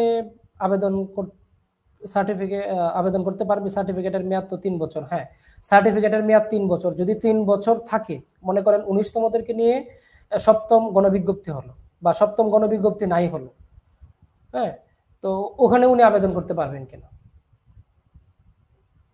গণবিজ্ঞপ্তি উঠিয়ে দেওয়ার যথেষ্ট সম্ভাবনা আছে, সিদ্ধান্ত প্রায় হয়ে গেছে। যদি গণবিজ্ঞপ্তি উঠিয়ে দেয় তাহলে তো উনি আর আবেদনই করতে পারবেন না, কারণ 19তম জন্য আবেদন আলাদাভাবে পরীক্ষা দিতে হবে। ঠিক আছে। আর যদি গণবিজ্ঞপ্তি হয় কোনোভাবে, তাহলে ওই সময় গণবিজ্ঞপ্তির সময় 3 বছর যদি থাকে সার্টিফিকেটের মেয়াদ, তাহলে উনি আবেদন করতে পারবেন, না হলে আবেদন করতে পারবেন না। হাসান নাসরুল্লাহ ভাই, আলামে, জি, সম্মিলিত মেধা তালিকায় মেরিট পজিশন দেখে কত নম্বর পেয়েছে তা বের করার সহজ উপায় কি আছে? হ্যাঁ, সম্মিলিত মেরিট পজিশন দেখে তিনি কত নাম্বার পেয়েছেন এবং 17তমতে 18তমতে উনি কত নম্বর হয়েছেন সবকিছু বের করার সুযোগ আছে। এটা মেরিট পজিশন যখন প্রকাশ করবে আমরা ইনশাল্লাহ লাইভেও আসবো, আমরা ভিডিও প্রকাশ করবো ইনশাল্লাহ। কেমন? আমাদের সাথে থাকবেন ইনশাল্লাহ, আশা করি সমস্যা হবে না। আচ্ছা, 22 নং সম্পর্কে আলোচনা। জি, আমরা সিরিয়ালি যাচ্ছি, 22 নং সম্পর্কে আলোচনা করব। 20 নং আমরা দেখি, নিয়োগ সুপারিশে বর্ণিত সময়সীমার মধ্যে যদি কোনো প্রতিষ্ঠানে সুপারিশকৃত প্রার্থীকে নিয়োগ প্রদানে ব্যর্থ হয়, তবে জনবল কাঠামো এমপিও নীতিমালা অনুযায়ী ওই সকল প্রতিষ্ঠানের প্রধান এমপিও স্থগিত বাতিলকরণ ম্যানেজিং কমিটি। দেখেন, এটা কিন্তু অনেক গুরুত্বপূর্ণ আপনাদের জন্য। 20 নং ভালো করে বুঝবেন। আপনারা অনেকেই ভয়ে থাকেন যে অনেক প্রতিষ্ঠানে আপনি সুপারিশ পাইছেন, কিন্তু প্রতিষ্ঠানের যে প্রিন্সিপাল আছে, হ্যাঁ, প্রিন্সিপাল তো খাদক, হ্যাঁ, উনি 20,000 টাকা মিষ্টি খাওয়ার জন্য 20,000 টাকা চেয়ে বসছে, অথবা কমিটি বলতেছে আমরা একটু মিষ্টি খাবো, আমাদেরকে 50,000 টাকা দিন। হ্যাঁ, তো এই যে আপনি টাকা দিলেন না বা তারা করতে পারলো না, হ্যাঁ, নিয়োগপত্র প্রদানে ব্যর্থ হইলো, তারা নিয়োগপত্র দিল না, তাহলে সমস্যাটা আপনার চেয়ে তাদের বেশি। এই কথাটা একটু মনে করিয়ে দিবেন। যদি কারো এমন ঘটনা ঘটে, সুপারিশ পাওয়ার পরে দেখা যায় অনেক সময় এরকম করে যে বিভিন্ন প্রতিষ্ঠানের প্রিন্সিপালরা চায় আপনার 20,000, 25,000, 50,000 টাকা চেয়ে বসে। হ্যাঁ, তো এরকমটা যদি ঘটে তাহলে এই নিয়মটা তাদেরকে একটু দেখাই দিবেন আর বলে দিবেন যদি এরকম কিছু হয় তাহলে আমরা অবশ্যই এনটিআরসিএ তে যোগাযোগ করে, হ্যাঁ, আপনাদের নামে মামলা বা রিট যদি করার প্রয়োজন পড়ে তাহলে আমরা অবশ্যই এটা করব। এতে করে সুবিধা কি হবে, প্রিন্সিপালের এমপিও বাতিল হয়ে যাবে, প্রিন্সিপাল গিরি চলে যাবে, ম্যানেজিং কমিটি গভর্নিং বডিও বাতিল হয়ে যাবে। ঠিক আছে, অর্থাৎ নির্ধারিত তারিখের মধ্যে আপনি আবেদন করছেন কিন্তু আপনাকে তারা নিয়োগপত্র দিছে না, যদি এমনটা হয়। এখন আপনি নির্ধারিত তারিখের মধ্যে আবেদনই করেন নাই, এরকম যদি হয় তাহলে তো এটা তাদের দায়বদ্ধতা না। আশা করি বিষয়টা বুঝতে পারছেন। আচ্ছা, এরপর আমরা 22-21 নং প্রতিষ্ঠান প্রদান কর্তৃক দাখিলকৃত শূন্যপদের চাহিদা সংশ্লিষ্ট উপজেলা মাধ্যমিক শিক্ষা অফিসার, জেলা শিক্ষা অফিসার এর মাধ্যমে সংগৃহীত হওয়ায় ভুল চাহিদাজনিত কারণে নিয়োগ সুপারিশের কোনো জটিলতার জন্য এনটিআরসি দায়ী থাকবে না। 21 নাম্বার অনেক গুরুত্বপূর্ণ, সবাই ভালো করে লক্ষ্য করবেন। মনে করেন প্রতিষ্ঠান প্রদান কোনো কারণে মানে হয়তো অসতর্কতাজনিত কারণে উনি ভুল চাহিদা দিছে। ভুল চাহিদা বলতে কি? ভুল চাহিদা বলতে উনি একটা দেখা যাচ্ছে উনি বাংলা সহকারী শিক্ষক, ওনার এখানে আছে, উনি তারপরে দিয়ে দিচ্ছেন। সহকারী মৌলবী, ওনার এখানে কোটা ফিল আপ সবাই আছেন, তারপরে উনি দিয়ে দিচ্ছেন। অথবা আরবি প্রভাষক, একটা ফাজিল মাদ্রাসা আরবি প্রভাষক 6 জন লাগে, তো ওনার 6 জনই আছে, উনি তারপরেও ভুল করে আরবি প্রভাষকের চাহিদা দিয়ে দিয়েছেন। এবং মাধ্যমিক শিক্ষা অফিসার সহ জেলা শিক্ষা অফিসারের মাধ্যমে এটা গৃহীত হয়ে গেছে, সংগৃহীত হয়ে গেছে এবং এটা এনটিআরসি তে চলে গেছে। তো আপনি ওই এখানে আবেদন করলেন, আপনি ওই পদে আবেদন করলেন। তো আবেদন করার পরে আপনি সুপারিশ পাইছেন। সুপারিশ পাওয়ার পরে যখন ওই প্রতিষ্ঠানে যোগাযোগ করছেন তখন দেখলেন যে প্রিন্সিপাল তো পান খাইতে খাইতে অথবা হ্যাঁ আপনার যদি মানে হয় কলেজের প্রিন্সিপাল হয় সিগারেট খাইতে খাইতে আবেদন করছে, মানে চয়েস করছে, তালিকা দিছে, চাহিদা দিছে, ওখানে দেখা যাচ্ছে এখন তার এখানে এই পোস্টে লোক আছে, এখানে তার এই শূন্যপদ নাই, তখন আপনি কিন্তু ব্যাপক বিড়ম্বনায় পড়বেন। প্রিন্সিপালের কিছু হোক না হোক আপনার কিন্তু চাকরি আর হওয়ার সম্ভাবনা থাকবে না। এই জন্য আপনি যে প্রতিষ্ঠানটাতে চয়েস দিবেন এই প্রতিষ্ঠানটাতে এই পদের আসলেই শূন্যপদ আছে কিনা ভালো করে বুঝবেন। আমি আবারও বলছি, এই প্রতিষ্ঠানটাতে আসলেই শূন্যপদ আছে কি না এটা আপনি একটু খোঁজ নিয়ে তারপরে প্রতিষ্ঠানটাতে চয়েস দিবেন।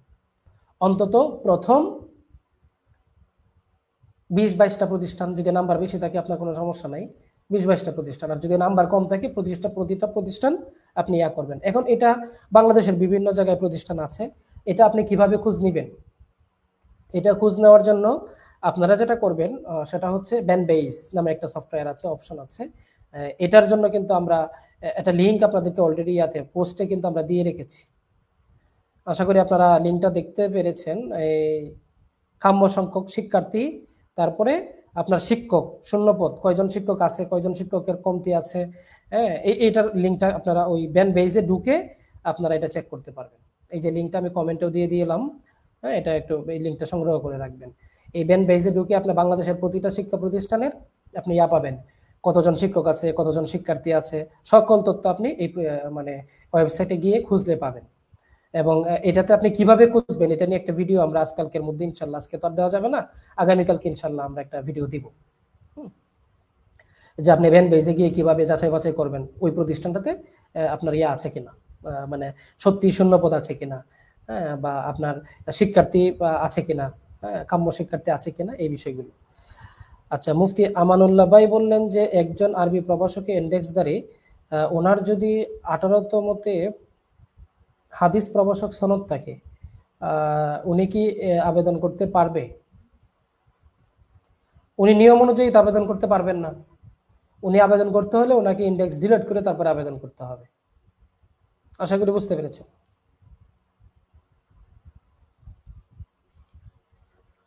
জি, তারপরে হচ্ছে আমাদের 22 নাম্বার একটা প্রশ্ন আসছিল বারবার, যে 22 নাম্বারটা একটু ক্লিয়ার করার জন্য। তো মামলা আইনগত কোনো জটিলতার কারণে অনলাইনে প্রকাশিত বিজ্ঞপ্তির কোনো পদে নিয়োগ প্রদান সম্ভব না হলে বর্ণিত কারণে জন্য এনটিআরসি দায়ী থাকবে না। দেখেন, মামলা আইনগত কোনো জটিলতার কারণে অনলাইনে প্রকাশিত বিজ্ঞপ্তির কোনো পদে নিয়োগ প্রদান সম্ভব না হলে, আপনার উপরে কোনো একটা মামলা আছে, যে মামলার কারণে আপনি দেখা যাচ্ছে করতে পারেন নাই, এনটিআরসি তে আবেদন করেছেন গণবিজ্ঞপ্তিতে, হ্যাঁ, ওই মামলার কারণে তারা সুপারিশ করেছে কিন্তু আপনি জয়েন করতে পারেন নাই, বা তারা নিয়োগ দিতে পারে নাই, তাহলে এটার জন্য এনটিআরসি দায়ী থাকবে না। কিছু কিছু মামলা আছে, যে সকল মামলা গুরুতর মামলা, হ্যাঁ, যে সকল মামলার জন্য মামলা সরকারি চাকরিজীবীদের সাথে মানে আপনার বেমানান, অর্থাৎ সরকারি একজন চাকরিজীবী এই ধরনের মামলায় মামলা খেতে পারেন না, বা তার তিনি আসামি হতে পারেন না, তাহলে এই জায়গাটায় কি করতে হবে, উনি কিন্তু এনটিআরসি কিন্তু আপনাকে নিয়োগ দিবে না। দেখা কিছু কিছু মামলা আছে, ফৌজদারি জাতীয় কিছু মামলা আছে, যেগুলা মামলা থাকলেও আপনি এনটিআরসি আপনাকে নিয়োগ দিতে পারে, কোনো সমস্যা নাই, এটা খুব অসুবিধা নাই।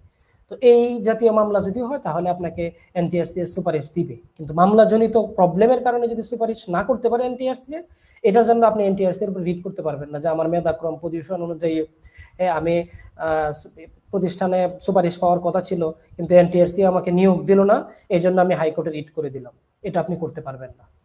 22 নংটা ক্লিয়ার কিনা? একজন মনে হয় বারবার বলছিলেন যে 22 নংটা আলোচনা করেন, রুহুল আমিন ভাই। জি, 22 নংটা আপনার ক্লিয়ার কিনা বলবেন। আচ্ছা, এরপরে 23 নম্বর, এই গণবিজ্ঞপ্তির যে কোনো শর্ত প্রকাশিত বিজ্ঞপ্তি এনটিআরসি এর যে কোনো সময় সংযোজন, বিয়োজন, পরিবর্তন, স্থগিত। দেখেন, এই গণবিজ্ঞপ্তির যা কিছু আছে সবকিছু এনটিআরসি চাইলে যখন তখন পরিবর্তন করতে পারে, ঠিক আছে? এনটিআরসি এর সুবিধা অনুযায়ী এটা তারা করতে পারবে। তো আশা করি বুঝতে পেরেছেন। এই হচ্ছে আমাদের গণবিজ্ঞপ্তির সংক্রান্ত বিবিধ আলোচনা। এরপরে আজকে আমাদের আরো 2টা টপিক রয়েছে, গুরুত্বপূর্ণ টপিক। তার মধ্যে একটা হচ্ছে আপনার গণবিজ্ঞপ্তিতে আবেদন আপনি কিভাবে করবেন, আবেদনের মধ্যে কি কি ইনফরমেশন ব্যবহার করবেন, সেই বিষয়টা আমরা আলোচনা করব। পাশাপাশি পুলিশ ক্লিয়ারেন্স, পুলিশ ক্লিয়ারেন্স আপনি ফর্মটা আপনি কিভাবে পূরণ করবেন, এটা নিয়েও আমাদের একটা আলোচনা থাকবে। আমরা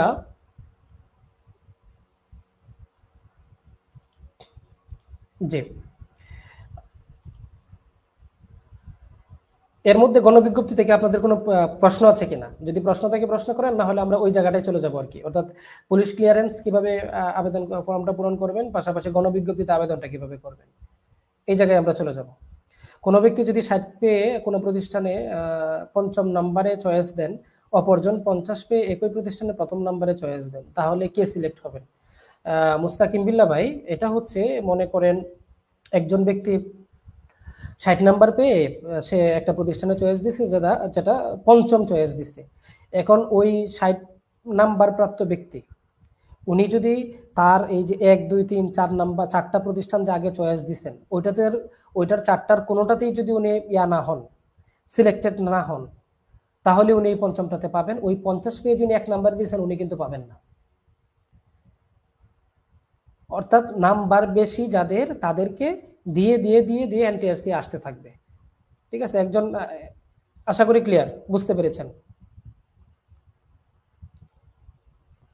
মুফতি আমানুল্লাহ ভাই, 22 নংটা আরেকটু ক্লিয়ার করেন। জি, ধন্যবাদ। 22 নংটা আমরা আরেকটু ক্লিয়ার করব। জি, 22 নঙে বলা হয়েছে মামলা আইনগত কোনো জটিলতার কারণে অনলাইনে প্রকাশিত বিজ্ঞপ্তির কোনো পদে নিয়োগ প্রদান করা সম্ভব না হলে বর্ণিত কারণের জন্য এনটিআরসি দায়ী থাকবে না। অর্থাৎ মনে করেন একজন ব্যক্তি, একটা মামলা আছে তার উপরে, তো এনটিআরসি ওই মামলার কারণে তাকে নিয়োগ দিল না। এমন মামলা যে মামলার কারণে সরকারি চাকরিতে নিয়োগ দেওয়ার সুযোগ নাই।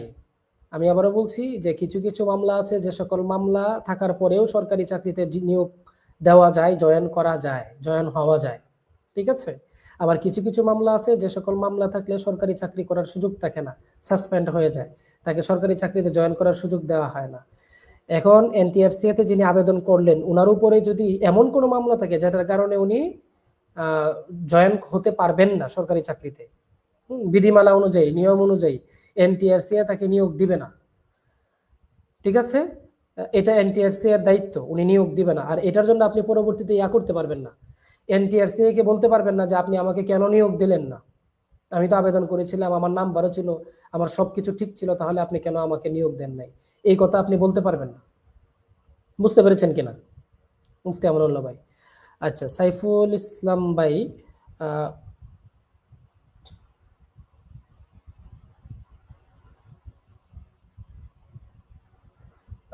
প্রভাষক আরবি মাদ্রাসা থেকে যখন শূন্যপদ চাহিদা দেওয়া হবে তখন আরবি বা কোনো সাবজেক্ট উল্লেখ থাকবে কিনা? হ্যাঁ, অবশ্যই উল্লেখ থাকবে। লেকচারার অ্যারাবিক এই কথাটা উল্লেখ থাকবে, বা অন্য যে সাবজেক্টেই চাহিদা দেখ না কেন পাশে উল্লেখ থাকবে যেটা কোন সাবজেক্ট। বাবার নামের ভুল থাকলে করণীয় কি? বাবার নামের যদি ভুল থাকে ই সনদ হাতে পাওয়ার পরে আপনি চেক দেবেন সনদের মধ্যে যে আপনার বাবার নামটা ভুল আছে কিনা, তাহলে আপনি ওই আবেদন করবেন। আবেদন করার জন্য ফর্মুলা কি হবে বিস্তারিত আজকে আমরা একটা ভিডিওতে আমরা শেয়ার করেছি, আপনারা অলরেডি আমাদের পেজ এবং ইউটিউব চ্যানেল দুই জায়গায় আমরা কিন্তু অলরেডি ভিডিওটা দিয়ে দিয়েছি, সেখানে পাবেন।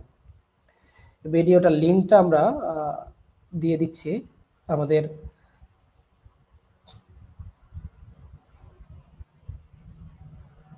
জি।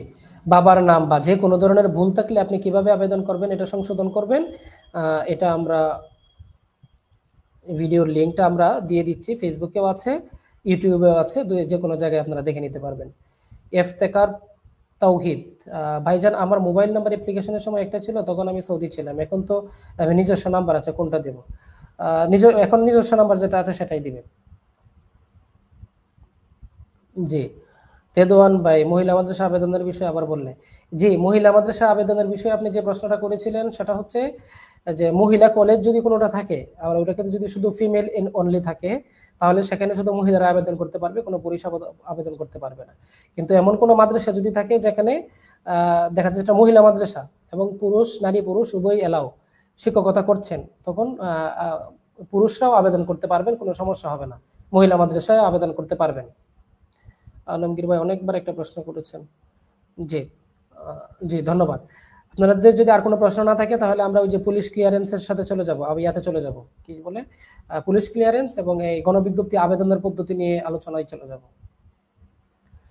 বাদশা আলমগীর, বাবার আইডির সাথে আমার আইডির মিল নাই, কোনো সমস্যা নাই। আপনার আইডিতে আপনার নাম, আপনার বাবার নাম, আপনার মায়ের নাম যদি যেমন আছে, আপনার সার্টিফিকেট সকল কিছুতে যদি এমন থাকে কোনো সমস্যা নেই। আপনার বাবার আইডিতে কি আছে না আছে, আপনার মায়ের আইডিতে কি আছে না আছে, এটা দেখার বিষয় না।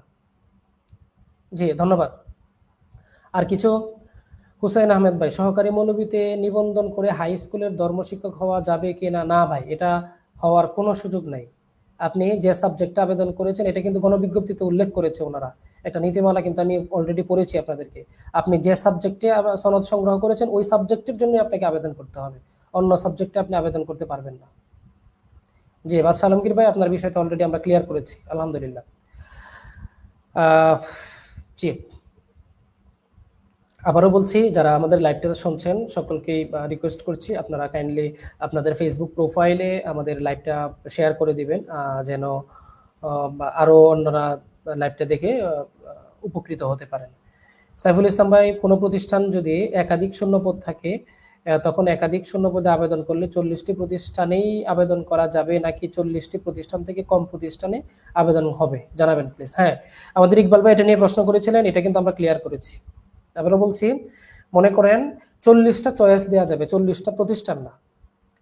মনে করেন একটা প্রতিষ্ঠানে আপনার 3টা পদ দিছে, আপনি 3টা পদে আবেদন করবেন, একটা পদে না কিন্তু।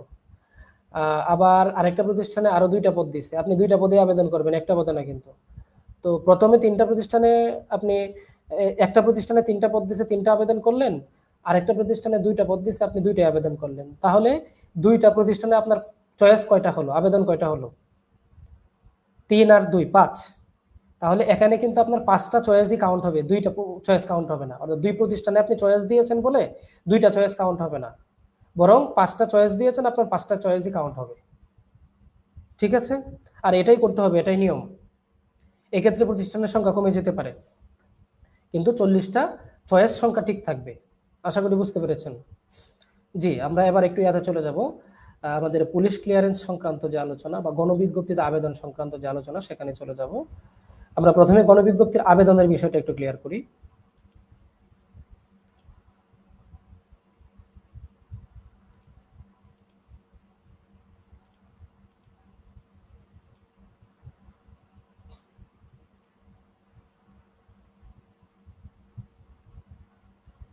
শাহাদাত হোসেন ভাই, আরবিতে অনার্স মাস্টার্স থাকলে কি সহকারী মৌলভীতে? হ্যাঁ, 10ম গ্রেড পাওয়া যায়। আরবিতে যদি কারো অনার্স মাস্টার্স থাকে, সেটা যদি ইসলামী বিশ্ববিদ্যালয় কুষ্টিয়া অথবা অন্য কোনো বিশ্ববিদ্যালয় থাকে, তাহলে আপনি 10ম গ্রেড পাবেন। কিন্তু আরবি বিশ্ববিদ্যালয়ের আন্ডারে, আরবি বিশ্ববিদ্যালয়ের আন্ডারে যে অনার্স আছে, এই অনার্স দিয়ে কিন্তু আপনি ইয়া পাবেন না, হ্যাঁ কি বলে,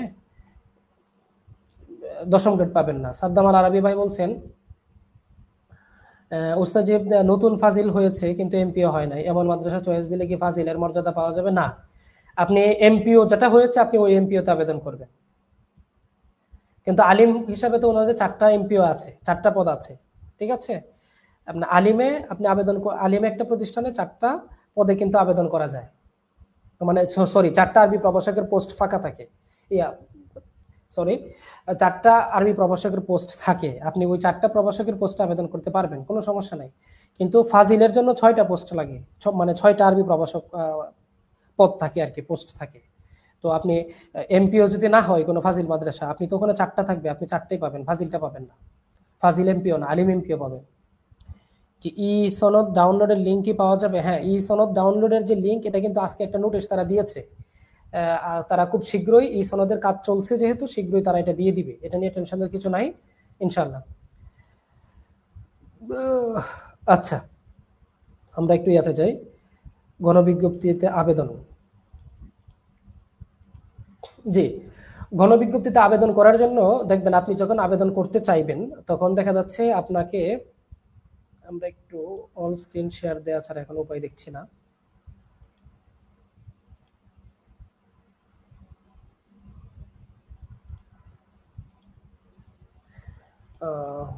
এন্টায়ার স্ক্রিন,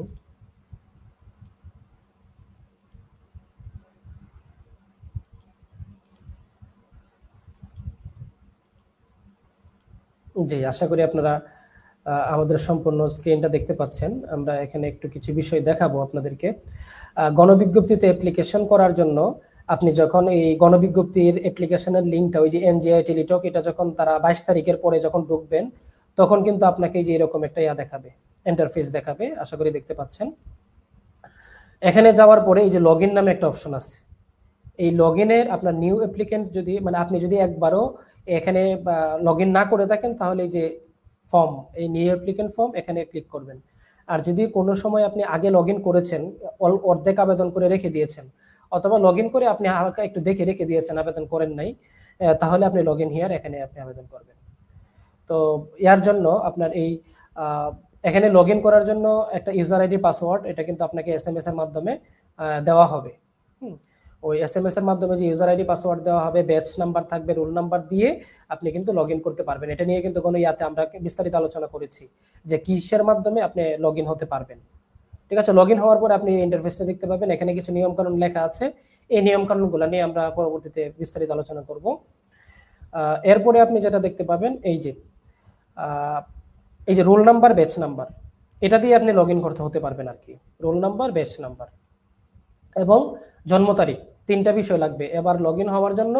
গণবিজ্ঞপ্তির এই লিঙ্কটাতে আগে যেমন 2টা জিনিস ছিল, রোল, ব্যাচ, এবার আরেকটা বার অ্যাড হবে, এটা হচ্ছে জন্ম তারিখ।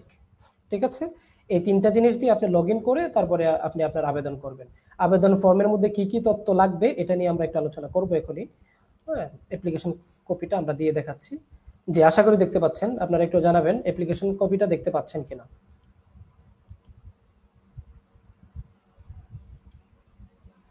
জি, গণবিজ্ঞপ্তিতে আবেদনের জন্য আপনি এই অ্যাপ্লিকেশন কপিটার মধ্যে দেখেন রেফারেন্স ডেট আছে, রেফারেন্স নম্বর আছে, এগুলো অটোমেটিকলি আপনি পাবেন। ইউজার আইডি এটা আপনাকে দেওয়া হবে SMS এর মাধ্যমে। ব্যাচ আপনার, আমার এটা 17তম, আপনি 18তম দিবেন। রোল নাম্বার আপনারটা আপনি জানেন দিবেন। রেজিস্ট্রেশন নাম্বার ই সনদের মধ্যে থাকবে, ই সনদে আপনি পাবেন। হ্যাঁ, এরপরে সাবজেক্ট অ্যারাবিক মাদ্রাসা, আপনি কোন সাবজেক্টে আবেদন করছেন এটা কিন্তু আপনাকে নিশ্চিত হয়ে ওই গণবিজ্ঞপ্তির একটা বার থাকবে, এখানে কিন্তু আপনাকে নিশ্চিত ক্লিয়ার করতে হবে। আপনার নাম যেভাবে আপনার থাকবে, ফাদার্স নেম যেভাবে আপনার সার্টিফিকেট থাকবে, ই সনদে থাকবে, মায়ের নাম যেভাবে থাকবে সেভাবে আপনি দিবেন। ডেট অফ বার্থ আপনার যেভাবে থাকবে আপনি সেভাবে দিবেন। জেন্ডার মেল ফিমেল আপনি দিবেন। ন্যাশনালিটি বাংলাদেশি, হ্যাঁ আপনার অবশ্যই দিতে হবে। মোবাইল নাম্বার সচল এটা আপনাকে দিতে হবে। ইমেল সচল দিতে হবে। NID নাম্বার আপনাকে লাগবে, দিতে হবে। বৈবাহিক অবস্থা মেরিটাল স্ট্যাটাস এটা আপনাকে দিতে হবে। রিলিজিয়ন ধর্ম এটা দিতে হবে। এরপরে প্রেজেন্ট অ্যাড্রেস, পার্মানেন্ট অ্যাড্রেস, এই জিনিসগুলো কিন্তু আপনাকে বাধ্যতামূলক দিতে হবে। আপনি গণবিজ্ঞপ্তির জন্য এই বিষয়গুলো তথ্যগুলো সুন্দর করে লিখে একটা জায়গায় কপি করে রেখে দিবেন। হ্যাঁ, যেন আপনি আবেদন একবারে বানান টানান সবকিছু সুন্দর করে লিখে মানে সংগ্রহ করে রাখবেন। যখন আপনি আবেদন করার জন্য ওই ফর্মে ঢুকবেন তখন আপনারা করবেন, এই আপনি ওই আবেদনটা করবেন। হ্যাঁ, এই ইনফরমেশনগুলো আপনি যথাযথভাবে দিবেন। আপনারা যারা নিজেরা আবেদন করতে পারেন আপনারা আবেদন করবেন। যদি আবেদন করতে না পারেন নিকটস্থ দোকান থেকে আপনারা আবেদন করতে পারবেন। যারা এক্সপার্ট ভালো বুঝে তাদের কাছ থেকে আবেদন করতে পারবেন। আমরা আরেকটা ঘোষণা দিয়ে দিই, আপনারা যদি মনে করেন যে না আমাদের মাধ্যমে আবেদন করাবেন, তাহলে এই তথ্যগুলো আপনারা আমাদেরকে হোয়াটসঅ্যাপের মাধ্যমে দিয়ে দিলে আমরা আবেদন করে দিব। তো এটা আবেদন করার ক্ষেত্রে গণবিজ্ঞপ্তির আবেদনটা প্রতিষ্ঠান চয়েস দেওয়াটাই একটু হার্ড হয়, আর বাকি এগুলো খুব বেশি একটা কঠিন না। তো পুলিশ ক্লিয়ারেন্সের আবেদনটা কিন্তু অনেক জটিল, ঠিক আছে। সার্টিফিকেট PDF ফাইল করতে হয়, সার্টিফিকেটের মেজারমেন্ট ঠিক রাখতে হয়, ছবির PDF ফাইল করতে হয়, বিভিন্ন অনেক কিছু মানে ঝামেলা আছে। ওইটা আপনারা একটু ভিডিও আছে, অনেক ভিডিও আছে, এগুলো দেখে নেবেন। আমরাও ভিডিও দেব যখন আবেদন ছাড়বে তখন ভিডিও ইনশাল্লাহ আমাদের ইউটিউব ফেসবুকে দিব। তারপরেও যদি আপনারা ঝামেলা মনে করেন আমাদের মাধ্যমে আপনারা ওই আবেদনগুলো করাতে পারবেন। আমরা এটার একটা ঘোষণা দিয়ে দিব, ঠিক আছে। আচ্ছা, এরপরে আপনি ওই যে লাস্টে আপনার ছবি এবং আপনার সিগনেচার করবেন, সাবমিট দিবেন। হ্যাঁ, সাবমিট দিয়ে আপনারা করবেন, ঠিক আছে। তো 40 প্রতিষ্ঠানের মধ্যে আমার সর্বশেষ লেকচারার মোহনগঞ্জ আলী মাদ্রাসা, গতবার আমার চয়েসের মধ্যে সর্বশেষ ছিল। হ্যাঁ, বিভিন্ন ওই যে আদর্শ ইসলামী মিশন মহিলা কামিল মাদ্রাসা, এটা মোহাম্মদপুরে। তো এগুলো ছিল আর কি। আমি 40টা প্রতিষ্ঠান চয়েস দিই, ES অপশন চেপেছিলাম, আলহামদুলিল্লাহ আমরা প্রথমেই আমি পেয়েছিলাম, অসুবিধা হয়নি প্রথম দিকেই। আচ্ছা, এরপরে আমরা আসি আপনাদেরকে একটু, এই ছিল আপনার গণবিজ্ঞপ্তিতে আবেদনের অবস্থা। এবার আমাকে আপনারা একটু বলবেন যে আবেদন গণবিজ্ঞপ্তি আবেদন নিয়ে আপনাদের কোনো প্রশ্ন আছে কিনা।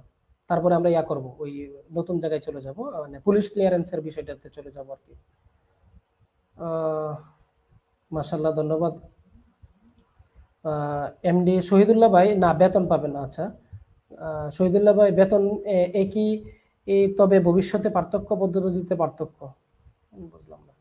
আচ্ছা, শহীদুল্লাহ ভাই কর্তৃপক্ষ সুযোগ দিলে পারবেন, নতুবা না। আচ্ছা, সাদ্দাম আল আরাবি, কিন্তু যখন MP হবে তখন O2 ফাজিল এর মর্যাদা পাওয়া যাবে। হ্যাঁ, যখন MP হবে তখন O2 ফাজিলের মর্যাদা পাবে। রেদওয়ান, সহকারী অধ্যাপক সহ কি 6 জন প্রভাষক ফাজিল মাদ্রাসা? হ্যাঁ, সহকারী অধ্যাপক সহ। কিন্তু প্রশাসনিক পদে যখন ওনারা চলে যাবেন সহকারী অধ্যাপক থেকে, হ্যাঁ, অধ্যাপক বা প্রভাষক পদে অধ্যক্ষ উপাধ্যক্ষ পদে যখন চলে যাবেন তখন এটা প্রভাষক পদে কাউন্ট হবে না। সহকারী অধ্যাপক পর্যন্ত প্রভাষক হিসাবে কাউন্ট হবে। আবু জাফর ভাই, যদি ওইখানে হাদিসে শূন্য পদ থাকে তো পারবেন, নতুবা না, এটা কোনটা জবাব দিয়েছেন সম্ভবত।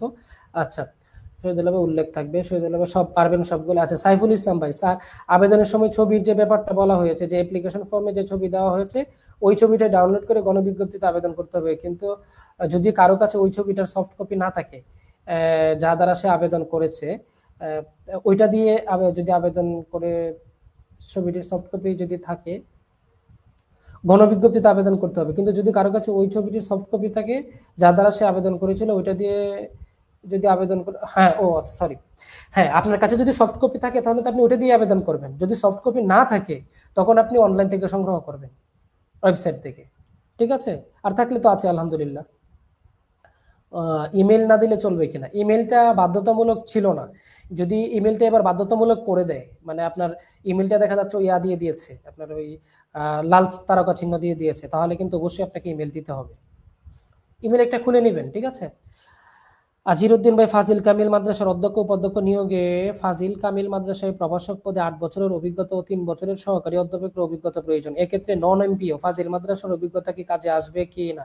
না, নন এমপিওর ফাজিল মাদ্রাসার অভিজ্ঞতা কাজে আসবে না, কারণ আপনাকে এমপিও বা আপনি আলিম মাদ্রাসা হিসেবে এমপিও থাকবে। আপনি দেখবেন চয়েস লিস্ট যখন আপনি সাজান, হ্যাঁ, তখন আপনি দেখবেন ওই চয়েস লিস্টের মধ্যে উল্লেখ থাকে প্রথম থেকে দ্বাদশ, আপনার এমপিও যে পোস্টটাতে আপনি এমপিও হচ্ছেন, প্রথম থেকে দ্বাদশ, প্রথম থেকে আপনার স্নাতক, প্রথম থেকে আপনার স্নাতকোত্তর, ওইরকম কিন্তু মাদ্রাসাটার পাশে আপনি এমপিওর ইয়াটা থাকে, স্কেলটা থাকে, স্তরটা থাকে। তো আমি আবেদনটাতে আমি দেখি যে ওখানে ইয়া আছে কিনা, আমার যে আবেদনটা আছে ওটাতে যদি থাকে তাহলে আমি এখনই দেখিয়ে দিচ্ছি। এই যে দেখাচ্ছি আপনাদেরকে, একটু খেয়াল করবেন।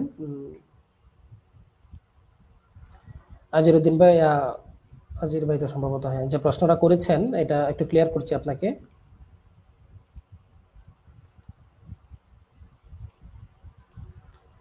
জি জি, এই যে প্রতিষ্ঠানগুলো দেখেন, আমি যে আবেদন করেছি, চয়েস দিয়েছি, দেখেন লেকচারার কামিল মাদ্রাসা, এই যে 1 to 17, lecturer Fazil Madrasa 1 to 15, আপনি দেখতে পাচ্ছেন আশা করি। এটা যদি আলিম মাদ্রাসা হয় তাহলে দেখবেন লেখা থাকবে এই লেকচারার আলিম মাদ্রাসা 1 to 12, ঠিক আছে, ইন্টার।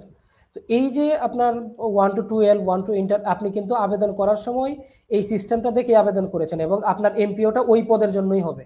এখন ফাজিল নন এমপিও যদি থাকে, আপনার তো প্রভাষক বা অভিজ্ঞতাটা ওই নন এমপিও এমপিওতে হয় নাই, নন এমপিওর জন্য আপনি ওই কামিল মাদ্রাসা ওটা ইয়া পাবেন না। আপনি ওই উপাধ্যক্ষ বা অধ্যক্ষ হওয়ার ক্ষেত্রে ওই অভিজ্ঞতা আপনার কাজে লাগবে না। স্যার, প্রেজেন্ট অ্যাড্রেস এবং পার্মানেন্ট অ্যাড্রেস এই দুইটা কি ভিন্ন হলে কোনো সমস্যা হবে? কারণ আমি চাচ্ছি আমার পার্মানেন্ট অ্যাড্রেস নিয়োগ পেতে। আপনি পার্মানেন্ট অ্যাড্রেস, প্রেজেন্ট অ্যাড্রেস দুইটা সেম আপনি দিতে পারেন, অসুবিধা নেই, ঠিক আছে। তবে যদি আপনি অন্য কোথাও অবস্থান করে থাকেন তাহলে অন্যটা দেওয়াই ভালো, কারণ পুলিশ ভেরিফিকেশনের সময় কিন্তু আপনাকে ইয়া করা হবে, আপনি বিগত 15 বছর বা 10 বছর কোথায় ছিলেন ওটা কিন্তু আপনার খুঁজ চালানো হবে। তো ওখানে যদি আপনি অবস্থান করে থাকেন আর প্রেজেন্ট অ্যাড্রেস যদি আপনি ওই পার্মানেন্ট অ্যাড্রেস দিয়ে রাখেন, তখন তো সমস্যা। তবে আপনি যদি বাড়িতেই থাকেন, পার্মানেন্ট অ্যাড্রেস স্থায়ীভাবে আপনি দুইটাই একই সেম দিতে পারেন, অসুবিধা নেই।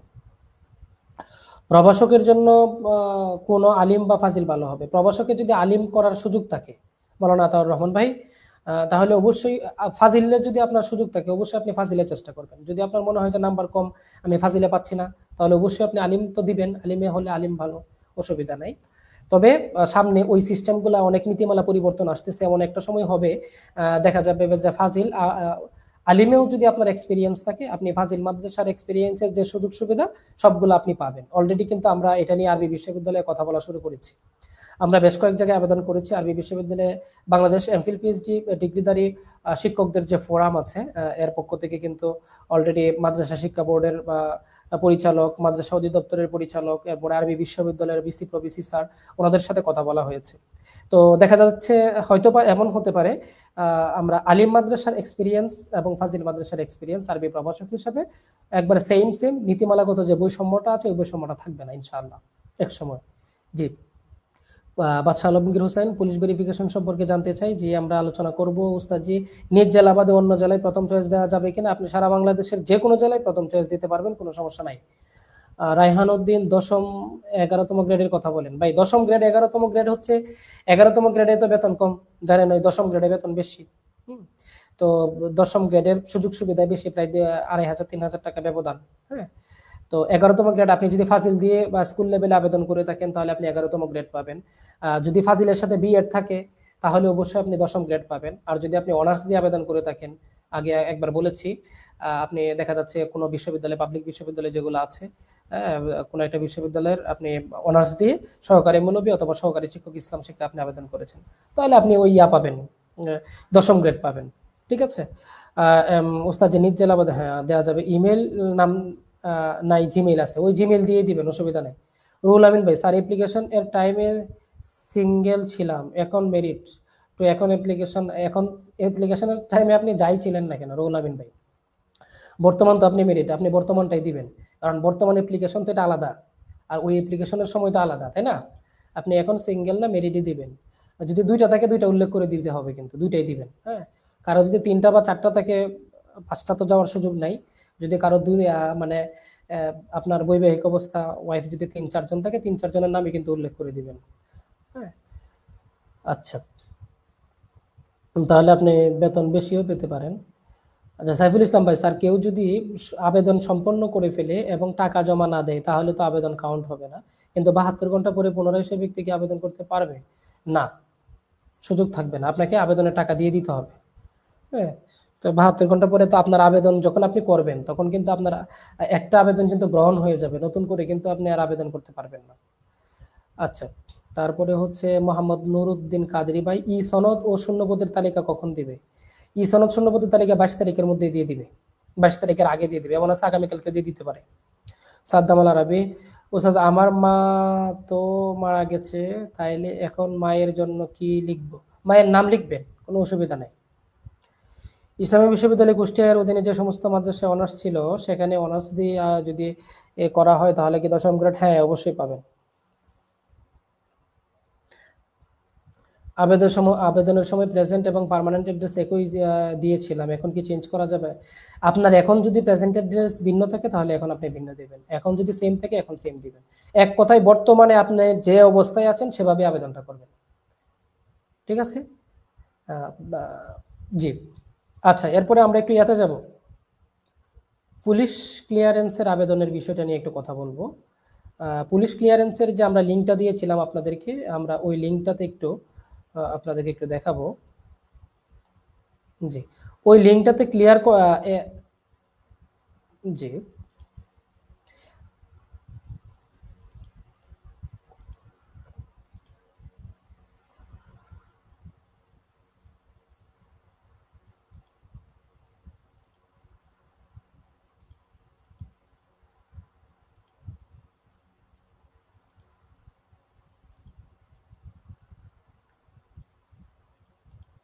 জি, আপনারা একটু দেখতে পাচ্ছেন কিনা আমাকে জানাবেন। যে পুলিশ ক্লিয়ারেন্সের জন্য আপনি যখন ওই যে scsssd.gov. এই লিঙ্কে ক্লিক করবেন, তখন কিন্তু আপনাকে এই যে এইরকম একটা ফর্মে নিয়ে আসা হবে। তো এই ফর্মে যখন আপনাকে নিয়ে আসা হবে, এখানে আপনাকে এসএমএস এর মাধ্যমে যে ইউজার আইডি পাসওয়ার্ড দেওয়া হবে, ওই ইউজার আইডি পাসওয়ার্ড ব্যবহার করে আপনি কিন্তু এখানে সাইন ইন করতে পারবেন। আপনি সাইন ইন করবেন। তো সাইন ইন হওয়ার পরে আপনার যে ইনফরমেশনগুলো চাওয়া হবে, এই ইনফরমেশনগুলা,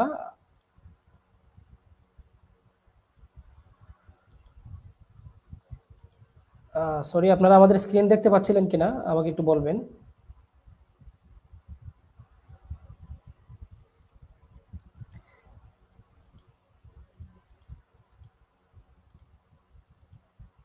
জি, স্ক্রিনটা দেখতে পাচ্ছিলেন কিনা একটু বলবেন। এই আপনার পেজটাতে আপনাকে নিয়ে আসা হবে। এই ইন্টারফেসে নিয়ে আসার পরে আপনার এসএমএস এর মাধ্যমে যে ইউজার আইডি পাসওয়ার্ড দেওয়া হবে, ওই ইউজার আইডি পাসওয়ার্ড দিয়ে আপনি লগ ইন করবেন, সাইন ইন হবেন। সাইন ইন হওয়ার পরে যে সকল ইনফরমেশন আপনার কাছে চাওয়া হবে, ওই সকল ইনফরমেশন আপনি আহ,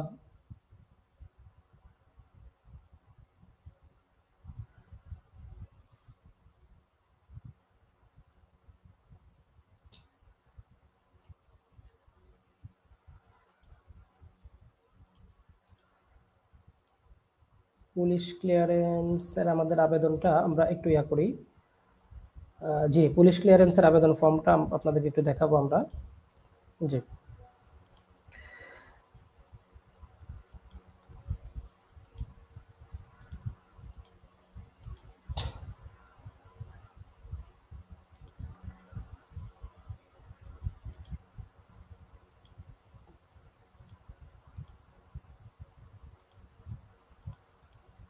জি, পুলিশ ক্লিয়ারেন্সের যে আবেদনের ফর্মটা আমরা কিন্তু এখানে উল্লেখ করেছি, একটু দেখবেন। আপনারা দেখতে পাচ্ছেন কিনা একটু আমাকে জানাবেন। আর হচ্ছে এই জি, আপনি একটা ইন্টারফেস, যেটা কথা আমি বললাম, যে আপনারা যদি এসএমএস এর মাধ্যমে আপনাদেরকে যে ইউজার আইডি এবং পাসওয়ার্ড দেওয়া হবে, যদি আপনারা ওই ইউজার আইডি এবং পাসওয়ার্ড দেওয়ার পরে আপনারা ওই ইন্টারফেসটাতে নিয়ে যাওয়া হবে। ওই ইন্টারফেসে ইউজার আইডি এবং পাসওয়ার্ড দিয়ে আপনি লগ ইন হওয়ার পরে কিন্তু আপনাকে বেশ কিছু ইনফরমেশন কিন্তু আপনাকে দিতে হবে। তো যে সকল ইনফরমেশন আপনাকে দিতে হবে সেই ইনফরমেশনগুলো নিয়েই আপনি কি কি ইনফরমেশন দিতে হবে এগুলো সংগ্রহ করে রাখবেন, কারণ তখন দেখা যাচ্ছে আপনার তথ্য সংগ্রহ করতে করতে অনেক সময় চলে যাবে, এবং এই ডকুমেন্টসগুলো রেডি রাখবেন। এই জন্যই মূলত আমি ফর্মটা আজকে আপনাদেরকে দেখানোর চেষ্টা করছি। জি, পদের নাম ইংরেজিতে লেকচারার অ্যারাবিক, পদের নাম বাংলায় প্রভাষক আরবি, গ্রেড নবম, আবেদনকারীর নাম বাংলা ইংরেজি, তারপরে নিয়োগ পরীক্ষার রোল নাম্বার, এটা আপনাকে লিখতে হবে। এরপরে ব্যাচ সত্র, আবেদনকারী জাতীয়তা বাংলাদেশি, এনআইডি নাম্বার, পিতার নাম, মাতার নাম, পিতার পেশার একটা বর্ণনা দিতে হবে আপনাকে, তো এটা রেডি রাখবেন। পিতার ঠিকানা, এরপরে মায়ের নাম, মায়ের পেশা কি, মায়ের পেশার বর্ণনা আপনাকে দিতে হবে। মায়ের ঠিকানাটা দিতে হবে। মায়ের ঠিকানা বলতে আপনার বাড়ির যে ঠিকানা সেটাই আপনি দিবেন। বৈবাহিক অবস্থা, আপনার বৈবাহিক অবস্থা। জাতীয়তা, এটা আপনি দিবেন। নির্বাচিত প্রতিষ্ঠানের নাম, আপনি যে প্রতিষ্ঠানে সিলেক্টেড হয়েছেন, যেহেতু এই বছর এটা নাই, এটা থাকবে না, আশা করি এটা লাগবে না। আবেদনকারীর বর্তমান ঠিকানা, স্থায়ী ঠিকানা, সবকিছু আপনারা এখানে উল্লেখ করে দিবেন। এরপরে প্রার্থী গত 5 বছর 6 মাসের বেশি সময় অবস্থান কোথায় করিয়াছেন সবগুলো উল্লেখ করতে হবে। অর্থাৎ প্রার্থী বিগত 5 বছর সময়ে 6 মাসের বেশি কোন কোন জায়গায় অবস্থান করছেন। দেখা যাচ্ছে কোথাও 1 বছর অবস্থান করছেন, কোথাও 2 বছর, কোথাও 5 বছর, কোথাও 3 বছর, এরকম অবস্থান করেছেন। ওই জায়গাগুলো এখানে উনি একটা একটা করে উল্লেখ করবেন, এবং কত সাল থেকে কত তারিখ পর্যন্ত অবস্থান করেছেন সবগুলো তিনি এই জায়গাটা উল্লেখ করবেন। ঠিক আছে, এই সব তথ্যগুলো সংগ্রহ করে রাখবেন। এরপরে জন্ম তারিখ, মাধ্যমিক স্কুল, জন্ম তারিখ আপনার স্কুল সার্টিফিকেট অনুযায়ী এটা আপনি দিবেন। এরপরে জন্মস্থান, আপনার যে জন্মস্থান, যে ঠিকানা আছে ওইটা আপনি দিবেন। শিক্ষাগত যোগ্যতার ক্ষেত্রে আপনি মাধ্যমিক অর্থাৎ এসএসসি বা দাখিলের রেজি নাম্বার, রোল নাম্বার দিবেন, পাশের সন দিবেন, পাশের সেশন দিবেন, আপনার দাখিল কত সেশনে ছিল। সনদপত্র কিন্তু আপনাকে পিডিএফ ফাইল করতে হবে, এবং এটার কিন্তু নির্ধারিত একটা সাইজ আছে, সাইজের বাইরে কিন্তু এটা দেওয়া যাবে না, আপনি সাইজের মধ্যে দিবেন। ঠিক আছে। পুলিশ ভেরিফিকেশন পার্মানেন্ট অ্যাড্রেস এবং প্রেজেন্ট অ্যাড্রেস যদি ভিন্ন হয় তাহলে কি পুরো দুই জায়গায় হবে? পুলিশ ভেরিফিকেশন সাধারণত পার্মানেন্ট অ্যাড্রেসে হয়। হ্যাঁ, ফেল করা ভাইদের কি ফল পুনরায় দেওয়ার সম্ভাবনা আছে? একেবারেই নাই বললেই চলে মুসাদ্দিক বিল্লাহ ভাই। এখন পিতা যদি মৃত হয় পেশার করে কি লিখতে হবে? পিতা মৃত লিখবেন, পেশা নাই, মৃত লিখে দিবেন, অসুবিধা নেই। আচ্ছা, এরপরে আপনার শিক্ষার স্তর, এই যে মাধ্যমিক লেভেলের আপনার ওই সার্টিফিকেটের নির্ধারিত সাইজ অনুযায়ী আপনি পিডিএফ ফাইল করে রাখবেন, ওই পিডিএফ ফাইলটা এখানে আপনাকে দিতে হবে। মাস্টার্স ও অনার্স এর প্রত্যেকটা সার্টিফিকেট কিন্তু আপনাকে এখানে দিতে হবে, সনদপত্র, মার্কশিট না কিন্তু। এরপরে আপনাকে কোথাও চাকরিতে যদি আপনি থেকে থাকেন ওইগুলা, এখানে বেশ কিছু ইনফরমেশন আছে, সব না না না দেয়া আছে। আপনার যদি কোনো সরকারি অন্য কোনো চাকরিতে আপনি থাকেন, অন্য কোনো সরকারি চাকরির মধ্যে আপনি হা দিবেন। আপনার যদি কোনো কোটা থাকে, মুক্তিযোদ্ধা, প্রতিবন্ধী বা নিগোষ্ঠী, এই কোটার মধ্যে হা থাকলে হা দিবেন, না থাকলে না দিবেন। হ্যাঁ, এই বিষয়গুলো এখানে আছে, এগুলো আপনি দিয়ে দিবেন। জি। এরপরে নিকটাত্মীয় স্বজনের, অর্থাৎ ভাই, ভাগ্নি, আপন চাচা, শ্বশুরের দিকের নিকটাত্মীয় স্বজন বাংলাদেশের সরকারি চাকরিতে নিযুক্ত থাকলে পদের নাম, কর্মস্থল সহ উল্লেখ করবেন। তো এখানে যদি আপনার থাকে, আপনার আত্মীয় স্বজনের মধ্যে যদি কেউ থাকে, কোথাও নিয়োগপ্রাপ্ত থাকে, সরকারি চাকরি করে, তাহলে তাদের নাম আপনি ওখানে উল্লেখ করে দিবেন। এরপরে প্রার্থীর 2জন রেফারেন্স ব্যক্তি দিতে হবে। হ্যাঁ, আত্মীয়তার সম্পর্ক নাই এমন 2জন ব্যক্তিকে দিতে হবে, যাদের মাধ্যমে তারা আপনাকে যাচাই বাছাই করতে পারবে। ঠিক আছে। এরপরে সর্বশেষ এনআইডি কার্ডের পিডিএফ ফাইল এখানে সংযুক্ত করতে হবে। বুঝতে পারছেন আশা করি। ফৌজদারি বা অন্য কোনো মামলায় গ্রেফতার, অভিযুক্ত বা দণ্ডিত, নজরদারি বন্দী হইয়াছেন কিনা। ওই যে একজন ভাই জিজ্ঞেস করছিলেন যে মামলা যদি, আব্দুল ওয়াদুদ ভাই সম্ভবত, যে কারো উপর যদি মামলা থাকে এটা উল্লেখ করতে হবে কিনা। যদি মামলা থাকে তাহলে এখানে হা উল্লেখ করতে হবে, যদি মামলা না থাকে না উল্লেখ করতে হবে। আশা করি বুঝতে পেরেছেন। আর ঘোষণা দিয়ে, এটা ঠিক চিহ্ন দিয়ে তারপরে এটা আপনাকে করতে হবে। তো এই হচ্ছে পুলিশ ভেরিফিকেশন ফর্ম। অনেকগুলো তথ্য দিতে হয়, এই তথ্যগুলো আপনারা দেওয়ার চেষ্টা করবেন। সরকারি চাকরি থাকলে দেওয়া লাগবে না, বেসরকারি চাকরি থাকলে দেওয়া লাগবে না। স্যার শুধু সার্টিফিকেট নাকি মার্কশিট? পুলিশ ভেরিফিকেশনের শুধু সার্টিফিকেট। আর হুসাইন আহমদ স্যার যদি পিতা মাতার বর্ণনা, পেশার বর্ণনা থাকে কিভাবে লিখবো? পেশার বর্ণনা লিখবেন, সবটুকুই লিখবেন, কোনো অসুবিধা নেই। বেসরকারি চাকরিতে থাকলে কি দিব? বেসরকারি চাকরিতে থাকলে দিবেন না। আচ্ছা, আমাদের ক্লাস তো আলহামদুলিল্লাহ প্রায় আমি মোটামুটি যে বিষয়গুলো আপনাদেরকে হেডলাইনে দিয়েছিলাম প্রতিটা বিষয় আলোচনা করার যথাসাধ্য চেষ্টা করেছি। এখানে মূল বিষয় যেটা সেটা হচ্ছে আমাদের প্রায় 1.5 ঘন্টা হয়ে গেছে আমাদের লাইভ অনুষ্ঠানটা। অনেক লম্বা একটা লাইভ অনুষ্ঠান হয়ে গিয়েছে। এত লম্বা লাইভ সাধারণত আমি করে অভ্যস্ত না। তো আপনারা যেটা করবেন সেটা হচ্ছে মোটামুটি আলহামদুলিল্লাহ আমরা করেছি, আলোচনা যথাসাধ্য করার চেষ্টা করেছি। এরপরেও যদি আপনাদের কোনো প্রশ্ন থেকে থাকে, আপনাদের যদি এরপরেও বাহিরে কোনো প্রশ্ন থেকে থাকে, আমি আপনাদেরকে আমাদের হোয়াটসঅ্যাপ গ্রুপের যে লিঙ্ক আছে সেই লিঙ্কটা দিয়ে রাখছি। লিঙ্কে ক্লিক করে আমাদের হোয়াটসঅ্যাপ গ্রুপে এড হয়ে যাবেন। আমরা সেখানে নাম্বার থাকবে, প্রশ্ন করার সুযোগ থাকবে, আপনারা প্রশ্ন করবেন, আমি কমেন্ট বক্সে দিয়ে দিলাম।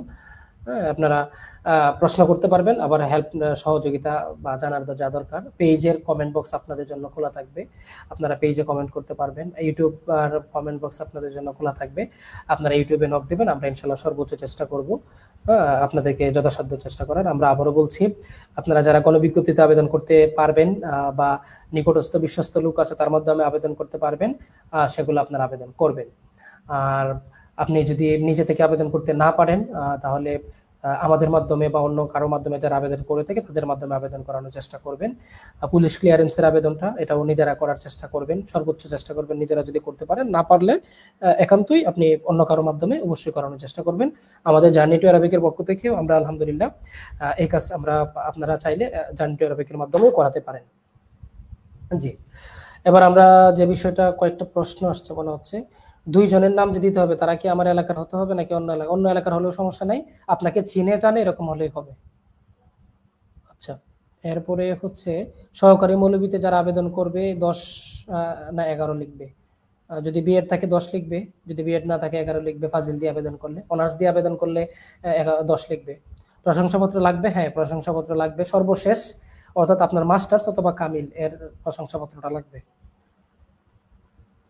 এরপরে হচ্ছে আবেদন ফর্মে গ্রাম পোস্ট, ভিলেজ পোস্ট এমন করে লেখা নেই, সরাসরি গ্রামের নাম দেয়া, গ্রামের নাম দেয়া এটা কি আবেদনে ভুল? না, সমস্যা নাই, গ্রামের নাম দিবেন, অসুবিধা কি?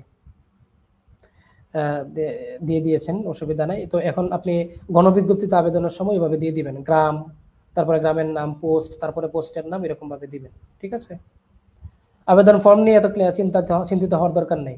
আপনি নিবন্ধন ই সনদ যেটা আছে এটা হাতে পাওয়ার পরে আপনি দেখবেন যে এখানে কি কি ইনফরমেশন আছে, এখানে যদি প্রবলেম থাকে এগুলো শুধু সলভ করবেন, সব কিন্তু সলভ করা লাগবে না। এটা কিন্তু আজকে আমরা ক্লিয়ার করেছি আমাদের ভিডিওটাতে, যে সব ইনফরমেশন, এমন ইনফরমেশন আপনি দিচ্ছেন যেটা ইয়াতে নাই, সনদের মধ্যে নাই, কিন্তু এটা ভুল আছে আপনার অ্যাপ্লিকেশন ফর্ম, ওটা আপনার চেক করার দরকার নেই। শুধু সনদের যে ইনফরমেশনগুলো ভুল আছে, ইনফরমেশনগুলো আছে ওগুলোতে কোনো ভুল থাকলে এগুলো ঠিক করে নেবেন। জি, ধন্যবাদ সবাইকে। আমরা আজকের লাইভ প্রোগ্রামটি এখানেই শেষ করব। আমরা আপনাদের প্রশ্ন নিয়েছি, আলহামদুলিল্লাহ সময়ের সময় উত্তর দেওয়ার চেষ্টা করেছি, পাশাপাশি আলোচনা ক্লিয়ার করার চেষ্টা করেছি। আপনাদের যদি আর কোনো প্রশ্ন না থাকে আমরা লাইভ অনুষ্ঠানটা শেষ করার চেষ্টা করছি। আব্দুল অদুদ ভাই, চারিত্রিক সনদ লাগবে, হ্যাঁ সর্বশেষ চারিত্রিক সনদটা লাগবে, মাস্টার সেটটা আর কি।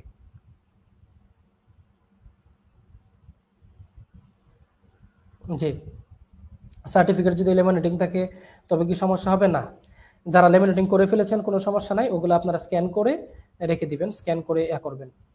ডিপার্টমেন্ট থেকে আব্দুল আদুদ ভাই, হ্যাঁ হাসান নাসরুল্লাহ ভাই, জাজাকাল্লাহ খায়রান মোহতারাম ভাই, আল্লাহ ধন্যবাদ, ও আলাইকা হাসান আল জাজা। আচ্ছা, নুরুদ্দিন কাদেরি ভাই ধন্যবাদ, যে আপনাকেও ধন্যবাদ, শুভকামনা।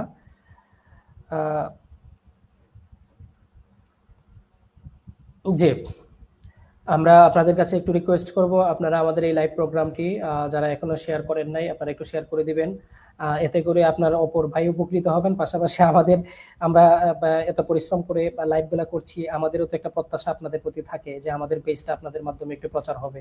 তো আপনারা একটু কাইন্ডলি অবশ্যই চেষ্টা করবেন আমাদের পেজটা একটু শেয়ার করে দেওয়ার জন্য, এতে করে আমরা উপকৃত হলাম। আপনারা যেহেতু আমাদের মাধ্যমে উপকৃত হচ্ছেন, আপনাদের কাছে কিন্তু এই দাবিটা আমরা অবশ্যই করতে পারি, তাই না? তো ইনশাল্লাহ শুধু কমেন্টস নয়, আপনারা একটু নিজেদের প্রোফাইলে, টাইমলাইনে আমাদের এই লাইভটা একটু শেয়ার করে দিবেন।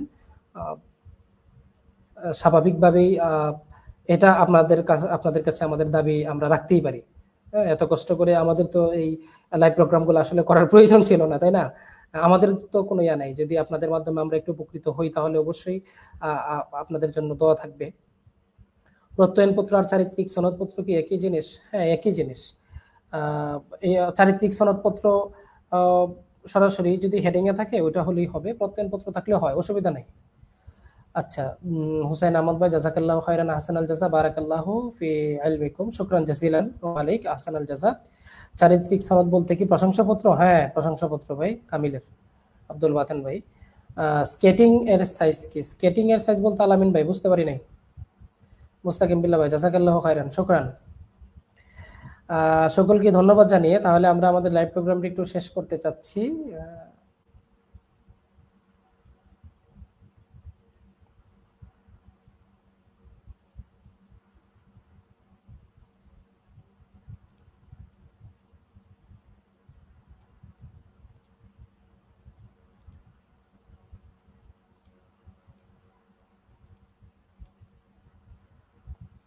ও স্ক্যানিং, সরি, স্ক্যানিং এর কথা যেটা বলছেন, স্ক্যানিং করে আপনি এটাকে করতে হবে, পিডিএফ ফাইল বানাতে হবে, পিকচার বানাতে হবে।